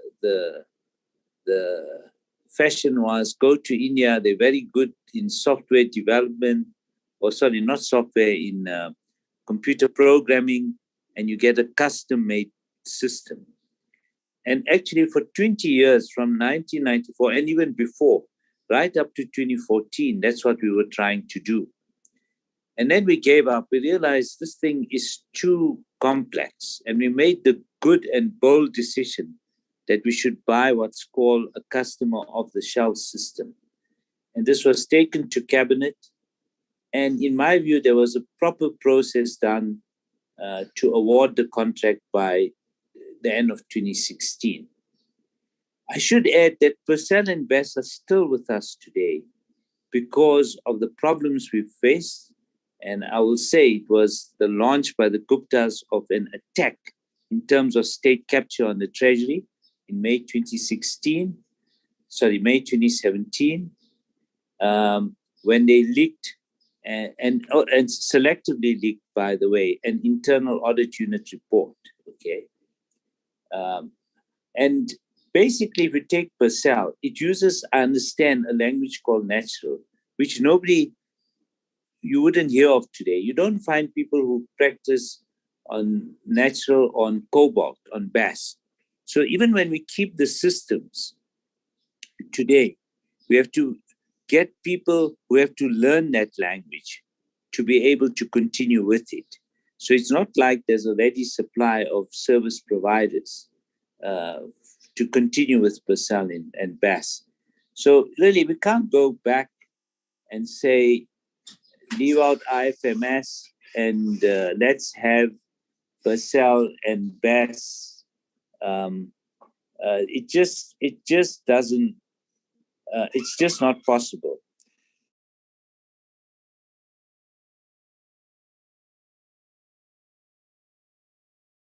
And given that we as Treasury, we understand, we want to be cleaner than clean. We want to be more Catholic than the Pope, okay? So it doesn't matter who's making any allegations. We want an investigation then, because our reputation as a Treasury matters. But whether it comes from the Guptas or whoever, whether it's malicious or not, we still want to know that we are operating in as clean a manner as possible and at a higher level than what's expected of anybody else. And as a result of that attack, a number of investigations were launched. And I should say many hardworking Treasury officials were defamed in the process. Some of them have passed away, but it was a shameful chapter in how some people were named by the Gupta media and with lies, I should say. But anyway, we are sturdy people in the Treasury. And, there's no doubt that the attack was the one Gupta attack that succeeded, in that the IFMS system really became... Momo?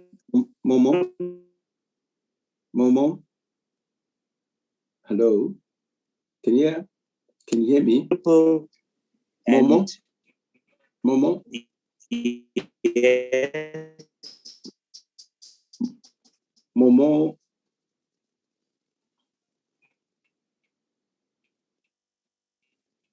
We are being abused here. Yeah.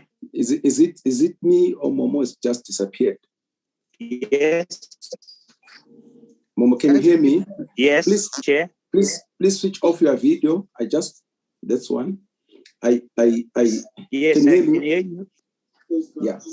Can you hear me now? Yes, I can hear you now. Yes, okay. I can hear you now. I wanted to say okay, more. Apologies, Chair. I'm a victim of load shedding at the moment. Okay. For some reason, it's been quite a long time. Okay. So what I was saying is, look at the IFMS system. Yes. Momo, I wanted to make an intervention. Let's leave the political frills around this thing and so on, and all these things. What prompted these things, that IFMS came up when there was a report to the committee that's where you are getting your wasteful and fruitless expenditure and so on. So let's focus on that. Let's be very careful about very political statements, because I don't want to open this meeting for that. Let's focus on the economic of this thing. Yes, Chair. I'm doing that, Chair. I was just presenting the next two slides. I think the next few points just provide the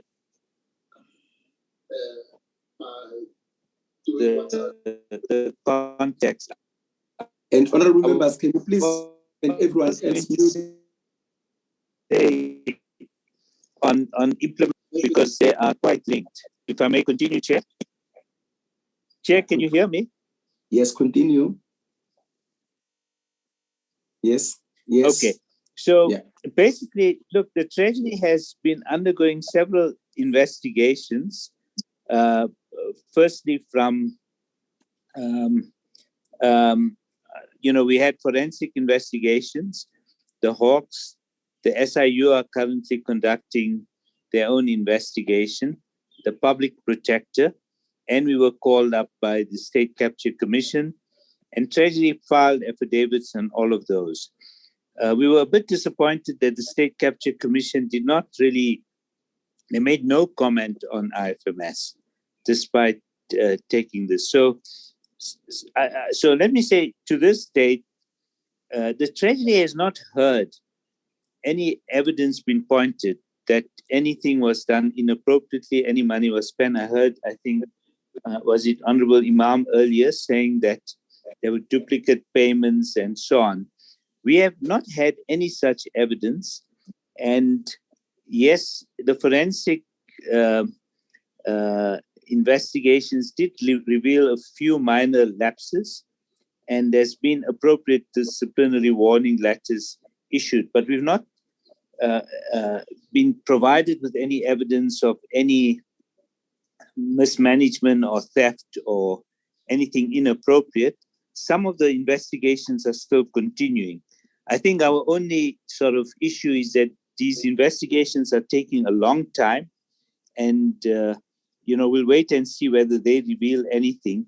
But to the extent that we're still waiting, the problem is it's paralyzing this project. The other factors that have caused problems are more technical, that there's an MOU that we have partner departments. And just to make it clear, when you look at IFMS, we have a steering committee made up of the Treasury, the Department of Public Service and Administration, and CETA. But the two departments are the Public Service Department and ourselves. And at the moment, one of the parties has not signed the MOU, something which is coming up even in the audit issues. And despite 3 attempts to get procurement, because to complete the IFMS project, to implement it, we need to procure through CETA, and we've had 3 attempts at doing it, and this has failed. So in a sense, this is a problem with this project, that the Treasury is not solely in charge. If we were solely in charge, we could still try and make things work, but the law says we've got to work through CETA. And if they don't deliver, then frankly, we can't deliver. And that leads to what the AG sees as fruitless expenditure. So it's kind of self-reinforcing. So Chair, let me just make the point that as far as Treasury is concerned, we've got no choice but to implement the IFMS system and the contract we have with Oracle, so we can modernize the financial management system and actually get the kind of information that Parliament and everybody asks of us. Next slide, please.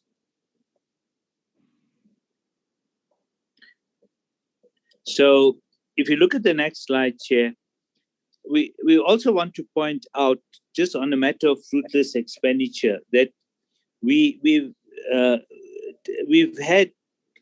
consistently differed with the AG on how they are interpreting the PFMA, and there is a formal dispute with the AG with regard to whether, when we spend in line with contractual expenditure, whether it can be regarded as fruitless and wasteful, even though we accept that because of the implementation problem, that we're certainly not getting as much value for money as we should. And this has been the case at one audit after another.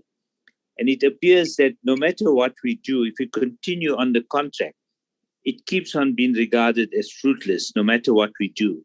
And this is what we're trying to clarify the approach with the AG, because this over-focus, I think, on compliance, by the way, it's a more general issue we have. It's not related to our own issue. It's quite different from conventional financial auditing. And the focus is on irregular and fruitless expenditure rather than on corruption or suspicious transactions. And there's no differentiation between rule transactions and contractual obligations versus something that's really bad, like corruption or inappropriate payments and so on. And I should add that this kind of approach, and I've said this more publicly in different forums, that it's driving risk averseness and undermines, in fact, the very approach of the PFMA, which is to let managers manage but hold them accountable. I mean, this is certainly something, I had been involved with the drafting of the PFMA.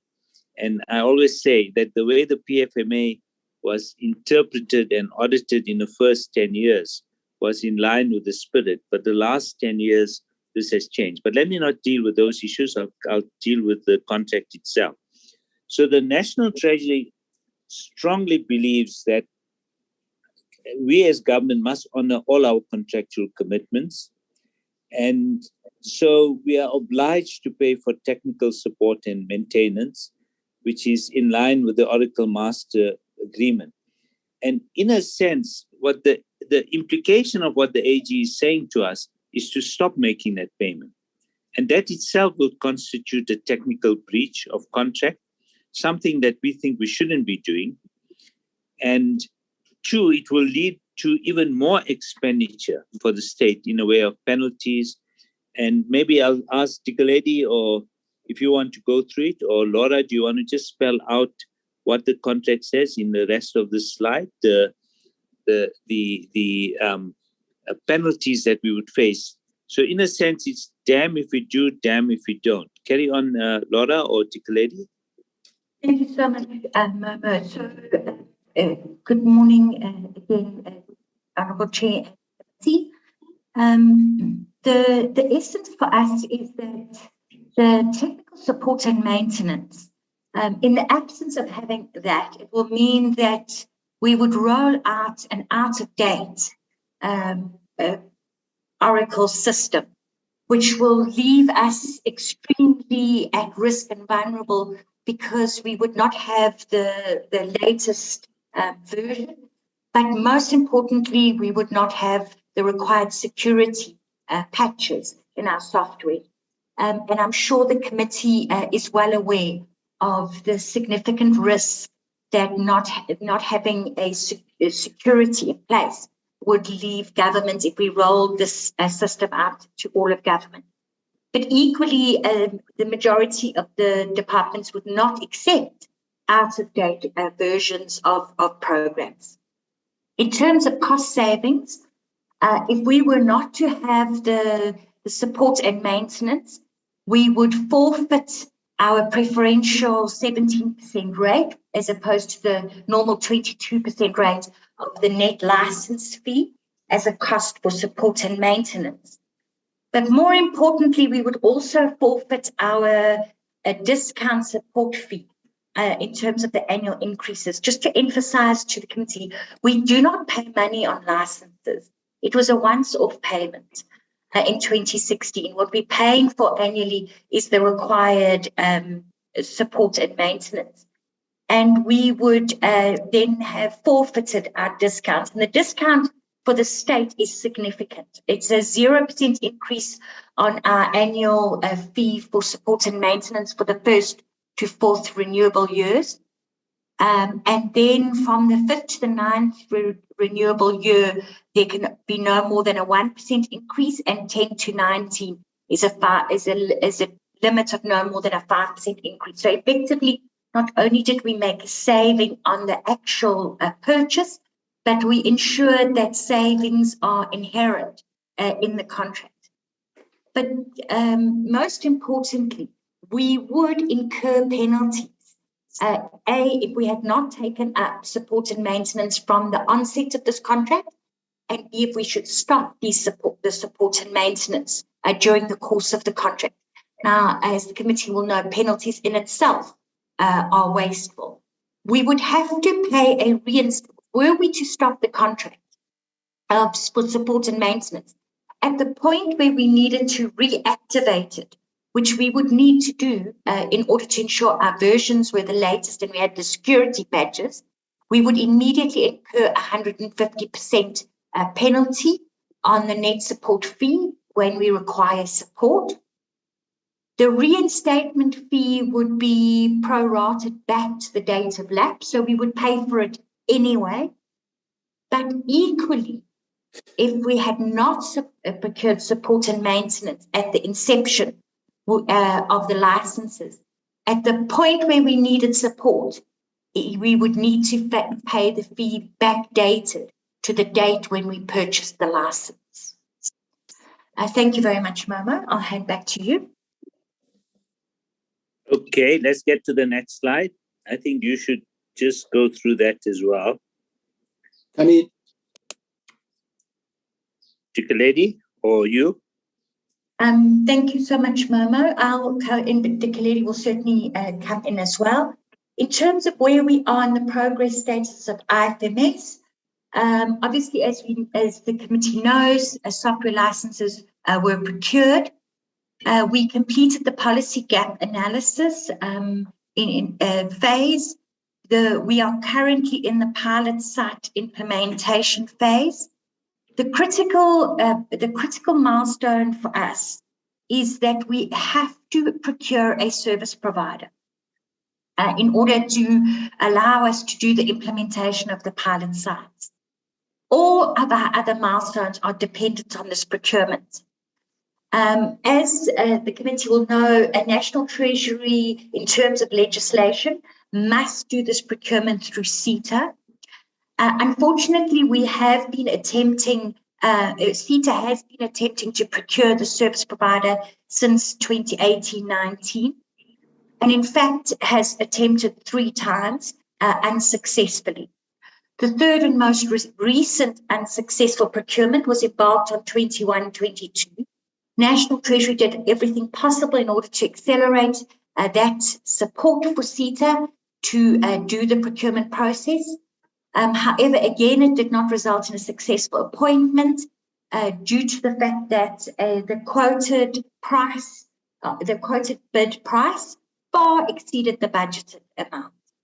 And therefore, it was not possible for Treasury to agree to the outcome of that procurement process. And unfortunately, despite Treasury doing all that we needed to do, CETA was not successful. And therefore, preparations are now underway to initiate another procurement process, including the considerations of Treasury conducting this procurement ourselves. In terms of the national rollout, in 2018... No, carry on, sorry. In terms of the national rollout, in 2018, a procurement process for the establishment of a panel through CETA was again not successful. And therefore we are now in the process of establishing that panel. But it is important to note that Treasury is taking all steps in order to accelerate the implementation of IFMS and has committed that we will have IFMS rolled out nationally in 2024 as we have planned. Thank you, Momo. Okay, so Chair Dikeledi, do you want to say anything before I conclude? No, thank you, DG. I'm covered for now. Thank you. Okay. DG Dikeledi is head of our IFMS project. So, honorable members and Chair, just to conclude, so despite whatever dispute we have, and we highly respect the office of the AG, I think they too agree that there's a need to implement IFMS. And I think we felt that, if other departments are not cooperating or CETA keeps on failing, we are exploring taking over this by ourselves. It does mean that we have to ask CETA for approval to be exempt from their provision. But honestly, it's just not helping us that we are dependent on others. And this leads to fruitless expenditure for us and not for any of the other departments who don't do anything. It's an issue that we're taking up. We are also in the process of, just with the AG, there was a process where it was also then referred to as a multiple irregularity, and they've referred it to the SIU.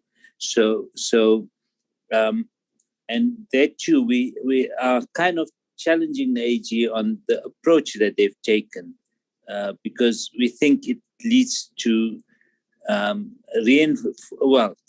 paralyzing the project even further, even as they support us in implementing IFMS.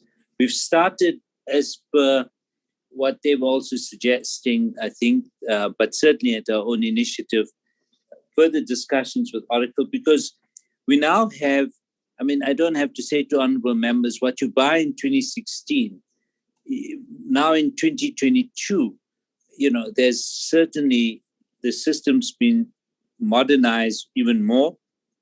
And so we've got to, as we move to implement it fully, to actually try and update within the contract that we have, look at the more modern options that are there. And that includes, for example, that, not that I understand all these issues, but that you move away from on-premise approaches to that on the iCloud. The IFMS we think still is very important, especially as we want to modernize the procurement system. And if you look at the State Capture Commission, they devoted quite a chapter to public procurement and the reforms and the monitoring that you need to prevent corruption in government of the sort that we saw took place. And of course will enable better management of staff and resources. So our only request, I think, to all these investigative processes is that they conclude their work as soon as possible. It's been going on for too long.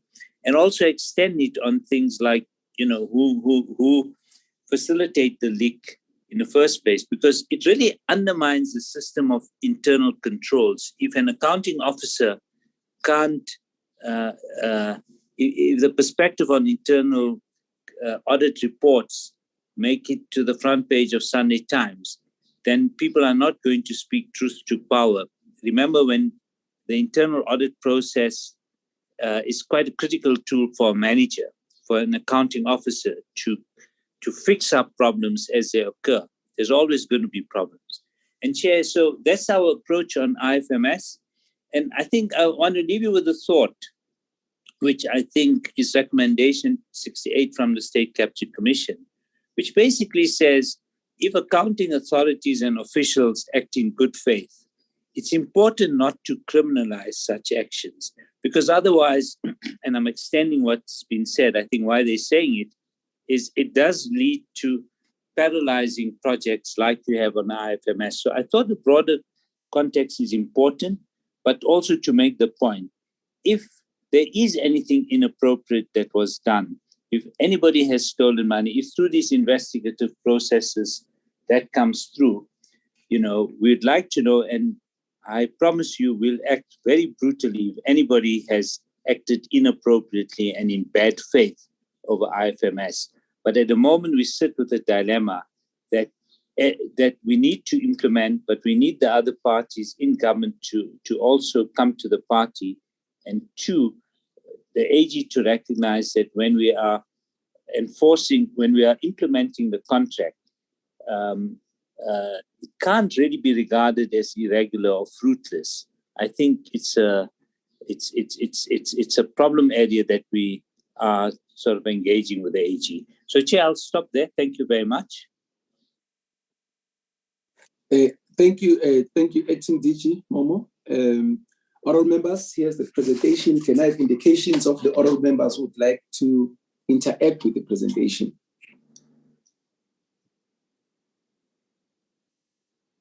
Oral members? Kaiso. Honorable Kaiso. Yes, Chair. No, that's wait. No, you know how we do it, Honorable Kaiso. I want to get indication of other members. Who's next?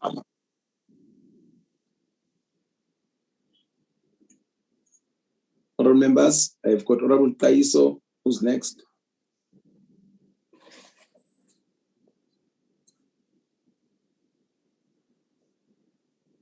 Is it only Honorable Kaiso who would have a question or a comment on IFMS?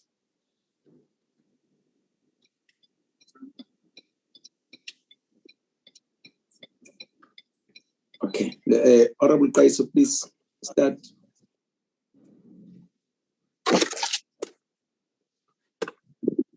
Yes, thank you very much, Chair. Chair, perhaps let me start here that I've heard Mr. Mula trying to stand on the political side that perhaps it is best for Treasury to stand aside on that particular posture of playing politics or politics. So it's going to be a big shoe for you, Treasury. So because what we wanted to get here as a committee is to get into these administrative areas where Treasury you are involved directly as Treasury. So now playing the hide and seek behind political postures is not going to assist us to get through what we want to go to and resolve the big challenges that we are referring to here. So I just want to understand, for instance, when we say there's been an ongoing issue of passing budgets without availability, passing a vote without actually having a budget. What does that imply? And you have been observing this for quite a long time. And then you are also narrating this thing has been ongoing. So we asked whether this thing, is it unlawful? And obviously it does tell you that this is unlawful. So this unlawfulness, how did the Treasury address this unlawfulness? Because remember, when you're passing a budget, you are committing the whole Republic of South Africa of the service delivery under that unit. And then it doesn't happen. And it's nowhere in the law that provides that there should be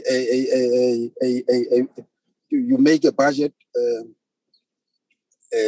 you commit an institution which does not have a budget to a budget, which is non-existent. So, the consequences thereof should be very great. So it won't assist us to say it has been an ongoing thing that we have been observed, from the Treasury point of view, and then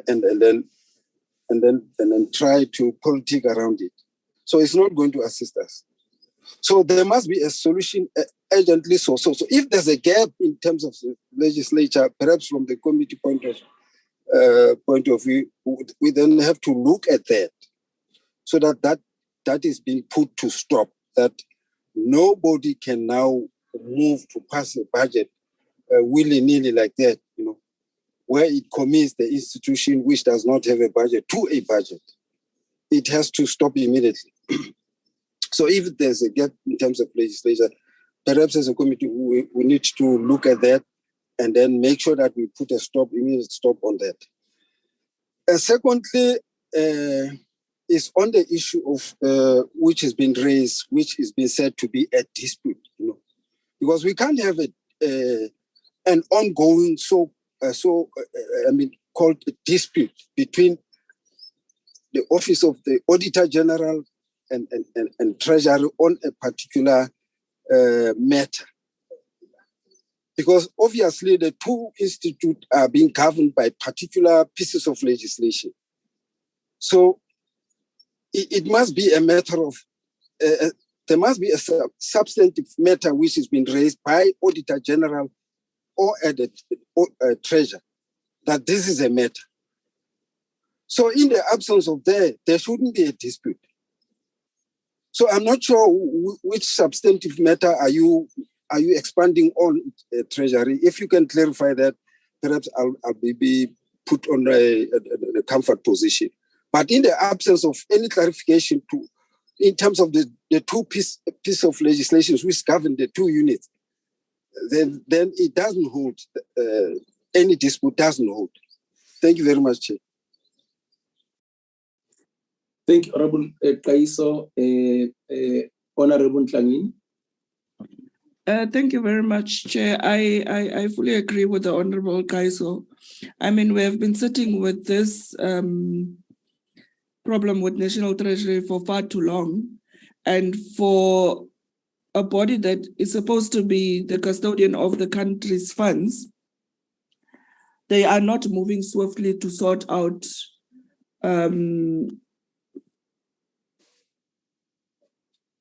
the fruitless and wasteful expenditure and the underspending that they're having because of this problem. I mean, to blame the Guptas, they have come and go. We can't be having that story for the longest time. It's there, it's done. Now we need to solve and have a solution to the problem. And then if we're gonna forever have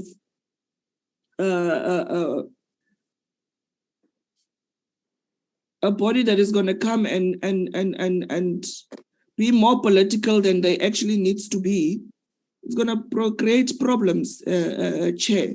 They must focus on what they need to do within the department and leave the other stuff, politics, for us. And I think maybe for Mr. Momo that have been here since 1994, it's actually a disgrace for him to lead a department like this that are having underspending in such a nature. We can't have a treasury that are so proudly stopping, even blocking other budgets of other departments for underspending, and then they can't do the same for their discretions. So they really need to come to the party with that. Thank you, Chair. Thank you, Honorable Tlangwini. Do I have any other member who would like to come in? No. Let me come in with my questions, and let me thank the acting DG Momo and the team for their presentation. And as I said, that what prompted this discussion was the presentation by National Treasury on the fourth expenditure of all departments and what transpired after that. And let's focus on that and leave the frills out. Perhaps let me share this anecdotal story of a student who wrote a literature book. And the true story. And then he went to the university, and then he was a student, and that book became a set work. So the lecturer asked in one of the tests or exams, what did the writer mean when he said 1, 2, 3, and what was going through his mind when he said this. So for the student, it was a very easy thing because he knew very well what he was going through and why he wrote in a particular way. Long story short, the lecturer failed him. The lecturer at that stage was not aware that he was talking to the writer. He read the book which was there and interpreted it. What's the moral of the story? The moral of the story is about the dispute that you are having with the AG's office about PFMA, and you are correctly saying that you are part of the orders of the PFMA. So unfortunately, you can't always be there to interpret what was the intention. The AG and the users of that act will always interpret what they see there. So I think I'm covering the part where you're talking about the dispute that we are having with the AG. And let me say, it will definitely be unfair to expect the committee to do anything around that. Like we do with all other departments and other auditees of the AG, we rely as an economic agent on what the AG has written, and we respond to that.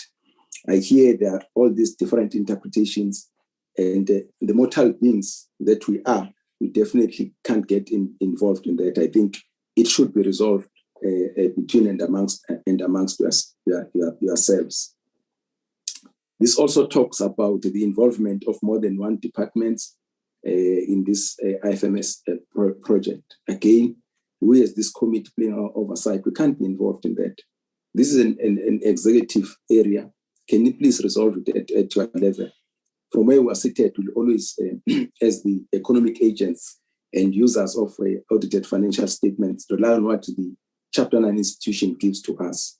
And again, we hear what we are trying to resolve. Please, guys, resolve it. Let us not be drawn, because with the best of intentions, we can't be in a position to resolve this. If there are legislation which must be amended so that something is clear and so on, so be it. But it resides in your purview, not with us.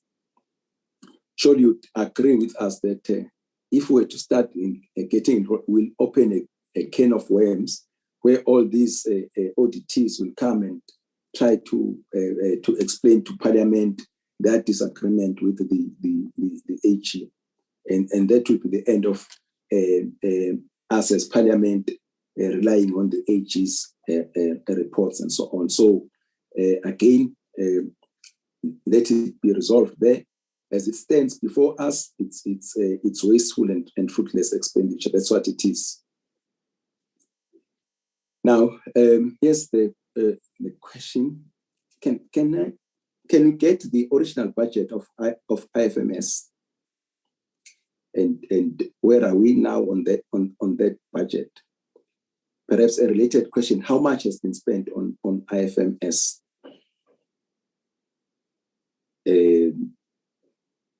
Since this project started, I hear you are starting as early as 1995, and when the democratic government came in and so on. So can you just give a high level as to exactly how much have we put in, how much was the budget? Where are we now? How much has been used of that budget? And if you like, of that investment that people of South Africa have made to IFMS, what is the return that they can point at that they have received to date? A related question would be, you moved from this thing being customized, and you said, let's go to off-the-shelf type of an approach with Oracle. So don't you think this project is too big and complex for it to be executed? For me, it's a question of, is it not another Kusile or Midupi of some sort in the IT sector? With SETA and the Public Service and Administration, have you been able to perhaps call the involvement of your political principals to try and resolve whatever impasse may be there?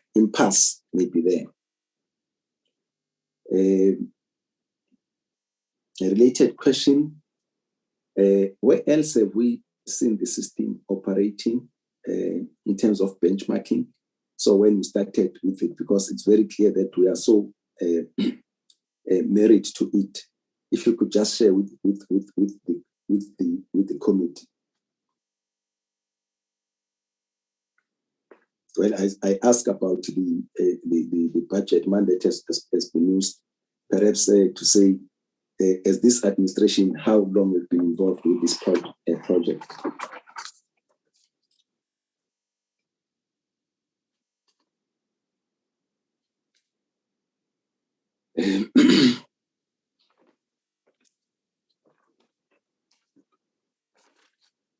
Chair, do you want me to come in?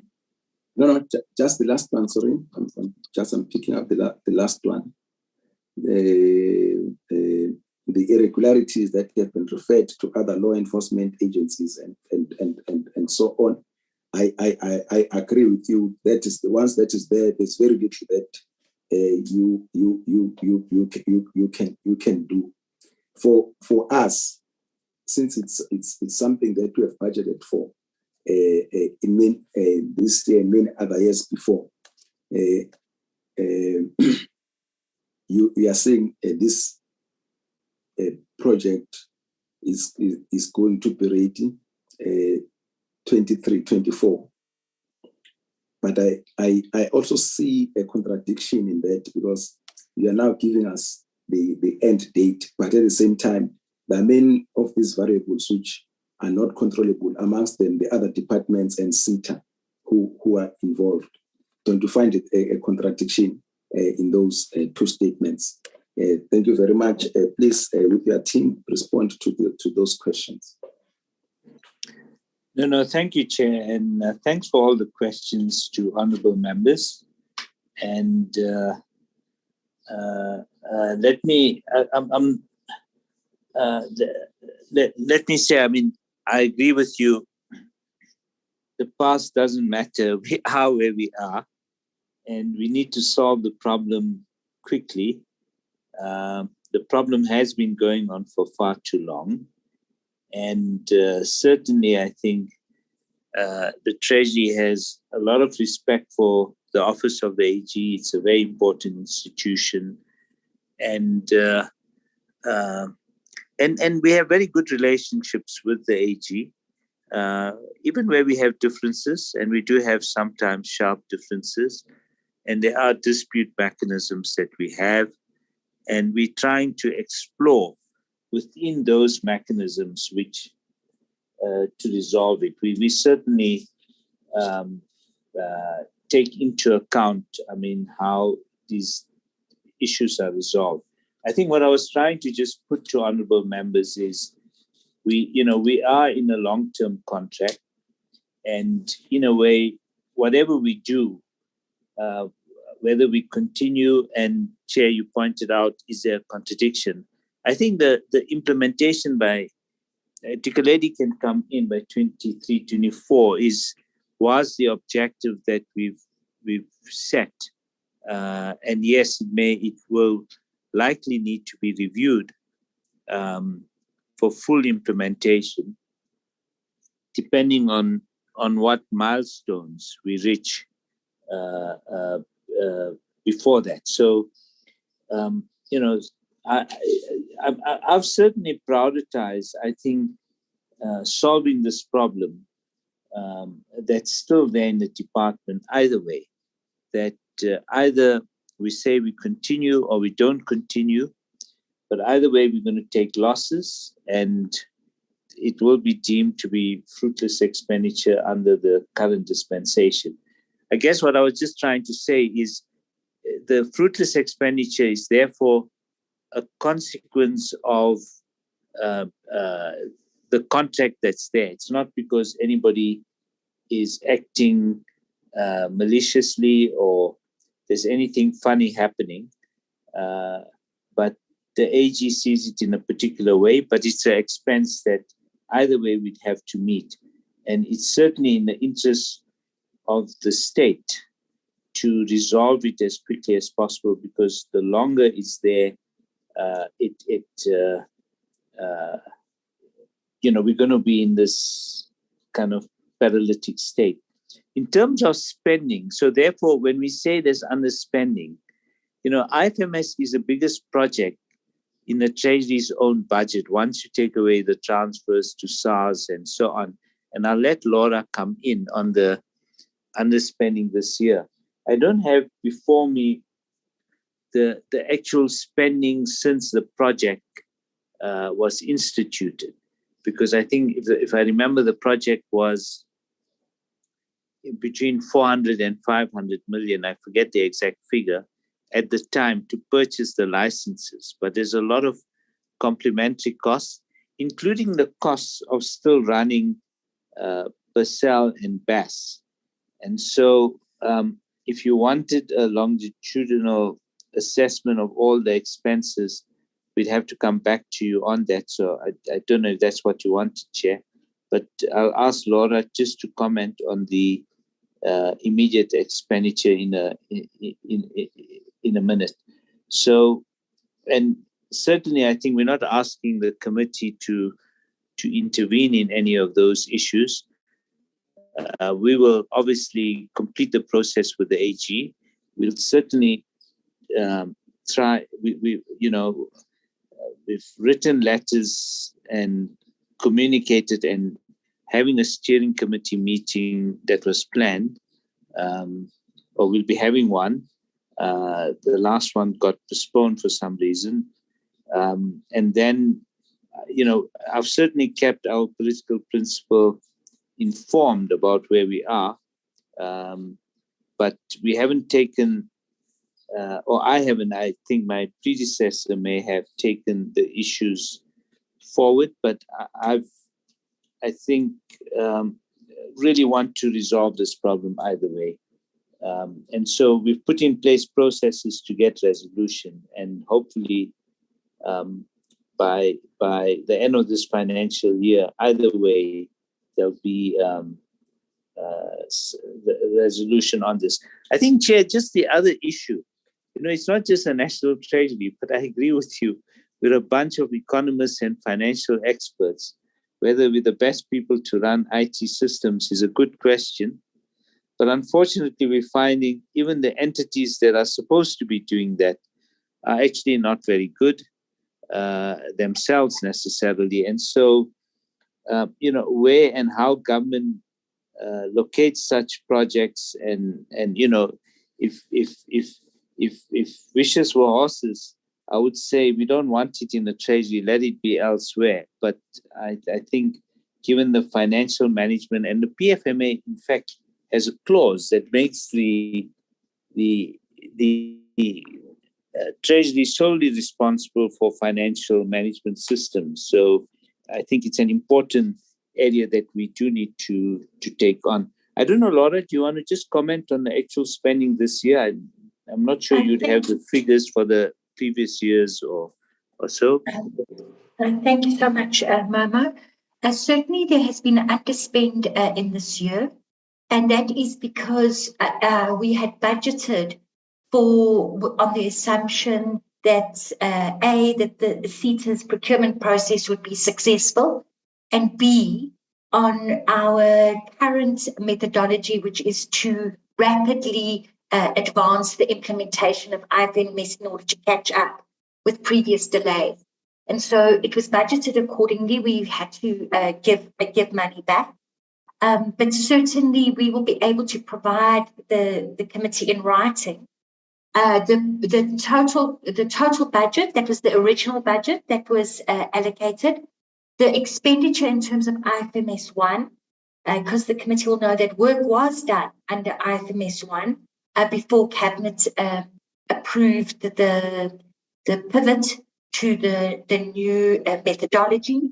We will provide the expenditure under IFMS 2 as well as what that expenditure has been for, which is as we've indicated, is mainly for the support and maintenance.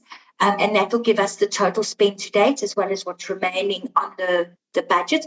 And then we will also include in that written submission what was the spend for this year and how much was returned. Mama, if I can just indicate that in terms of our milestones towards the 2024 full rollout, we are very sensitive to the fact that Treasury is highly dependent on outside processes in order to allow us to deliver. We had planned in terms of 3 processes. We varied those processes in order to increase our success.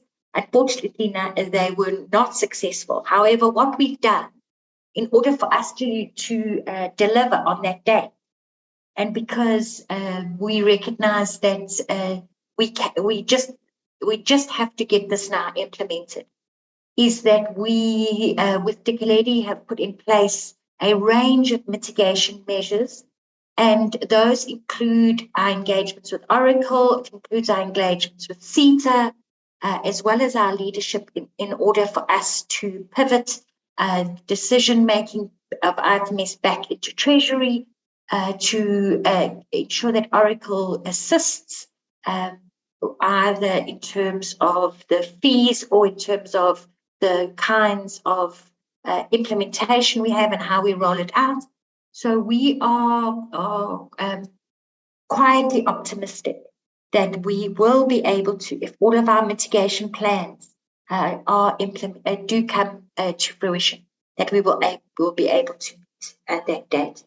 Also, Momo, just in terms of the process to the original decision, which countries we looked at in terms of benchmarking, as well as which countries have implemented a similar process of automating and modernizing, integrating their financial systems.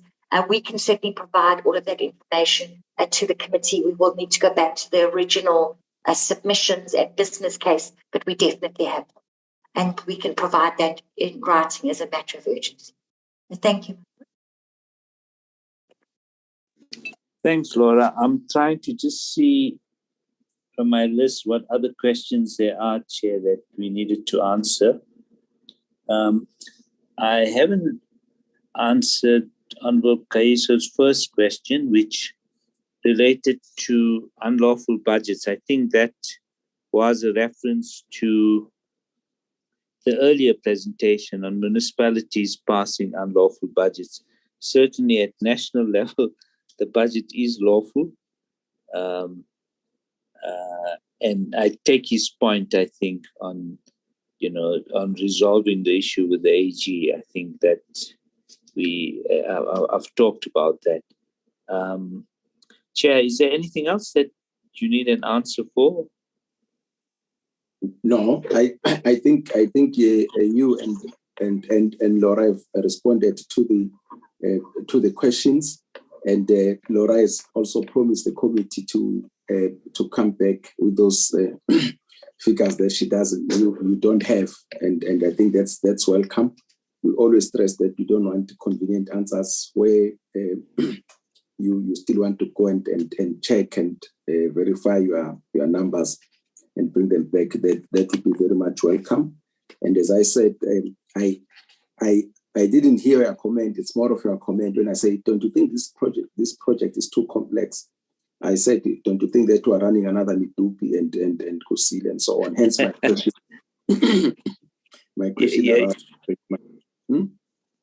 Yes, Chair. No, I said, I would, as I said, if I could start from scratch, I would have said in government somebody else should do this. But unfortunately, I can't reverse the past.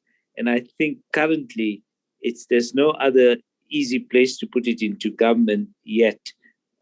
So I think for now, we are stuck with it. And when you have a problem, you've got to kind of solve it unless there's an easy way. I also liked your earlier comment on the author and the interpretation, which I agree with you. I thought that was a very nice comment, Chair.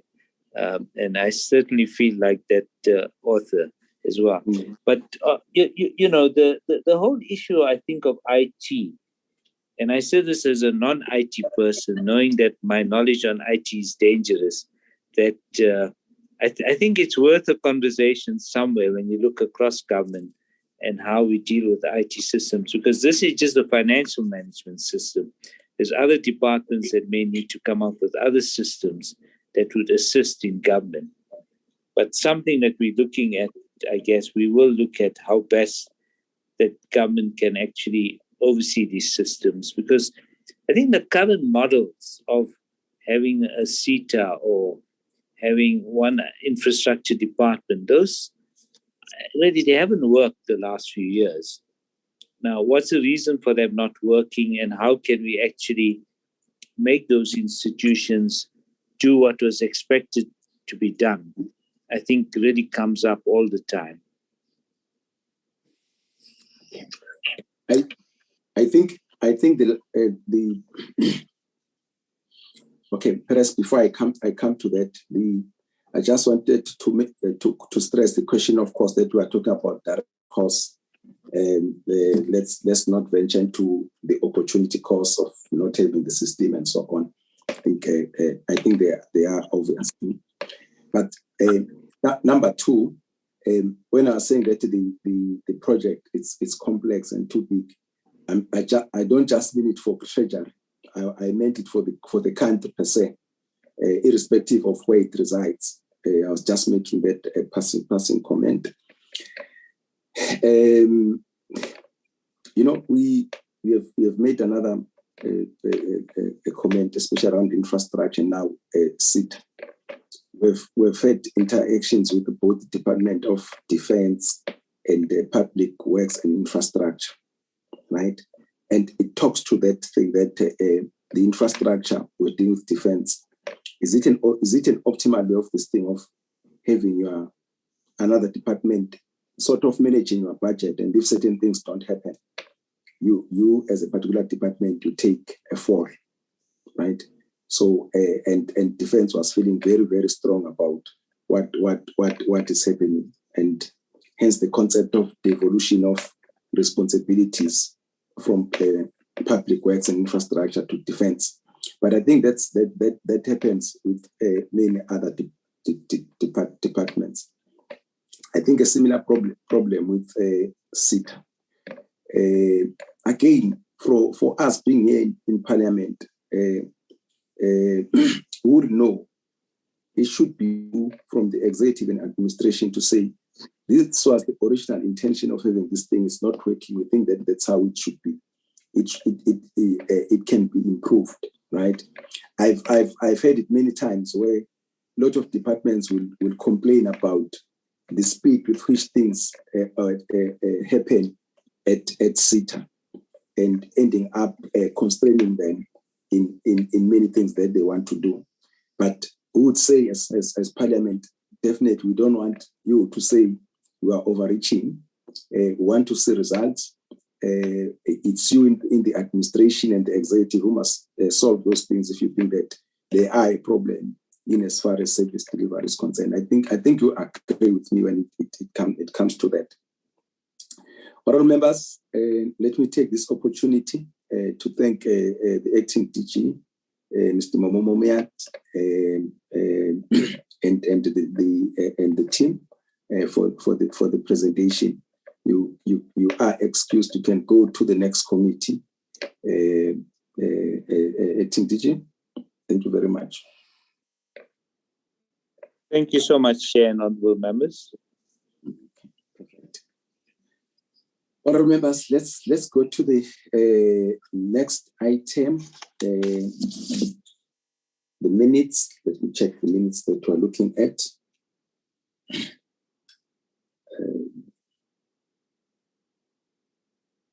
Just a second. I'm looking for the dates of the minutes.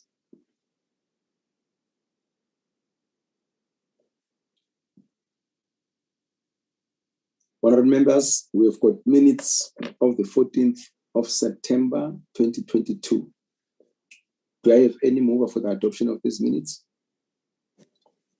Yes, Chair, I move. I've read them. I'm now at the airport. Okay, thank you, Honourable Ndenzana. Moving for the adoption of the minutes. Seconder? Dipuo Peters. Honourable Peters seconds. Thank you. The minutes of the 14th of September duly adopted. Can you go to the minutes of the 16th of September? Mover? Peters. Honourable Peters moves for the adoption. Seconder? Anybody seconding Honourable Peters for the minutes of the 16th? It's either you or Kaiso on. Kaiso moves. Seconds. Honourable Kaiso seconds. Thank you. So the minutes of the 16th of September 2022 are actually adopted. Thank you, honourable members. Can you go to agenda item number 6? Darren, do we have any announcements to make? Chairperson, Chairperson, can you hear me? This is the last meeting for the term. Yeah. We are going to distribute the program for next term in due course. I have drafted it. I just need to discuss it with yourself before distributing it. And then regarding the study tour, Chairperson, we received approval yesterday for the postponement. So we will now be traveling on the 15th of October and we'll be returning on the 23rd of October. Nomfusi and I are busy with the logistical arrangements. However, we will keep communicating with the members regarding progress in that regard. Thank you. Okay. Anything about passports and so on? Just a catch up. Where do we start? Where do we go? I can give a high level type of it. Yes, the passports, we've sent a request through for the passports. Nomfuso will liaise directly with the members regarding the passports, where do they go and what. We are still waiting on parliamentary international relations to give us all that information, but we will keep in communication with the members, Chairperson. I don't have all the answers for now. Okay, let's keep communicating with the other members then, and then other members will be having Mr. Derin and Musa Zamisa as the support staff of the committee. We only got allowance of two people. Let's mute Honorable Peters. Please mute. Peters, mute, please. Thank you. Not was getting a back door when you meeting.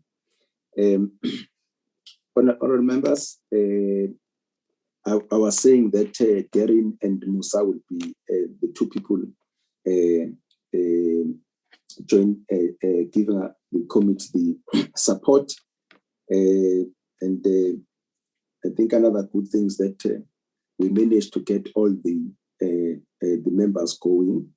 We're agreeing that it's very important, looking at the research which went into that all committee members go. This thing of having half going was not going to be the most optimal thing in terms of cost benefit analysis. It was not helping us, but thanks the leadership in Parliament allowed the committee to continue with the standard tour. But members, let me take this opportunity. One thing which is outstanding, it's the report of our oversight management working on that, and at the right time we'll come back to the committee. Let me take this opportunity just to thank all of you for this term and your dedication and the issues that we have raised to try and improve oversight of the committee. As you know that in the next term, when we come back, the main thing will be the mid-term budget policy statement, NTBS, that will be dealing with in that is the last term of the calendar year. Yes, thank you very much. Take care. That takes us to the end of the meeting. Thank you, Chairperson. Thanks, Chair. Thank you. Thank you, Chairperson. Thanks, Chairperson. Take care too. Thanks, Chairperson. Thank you.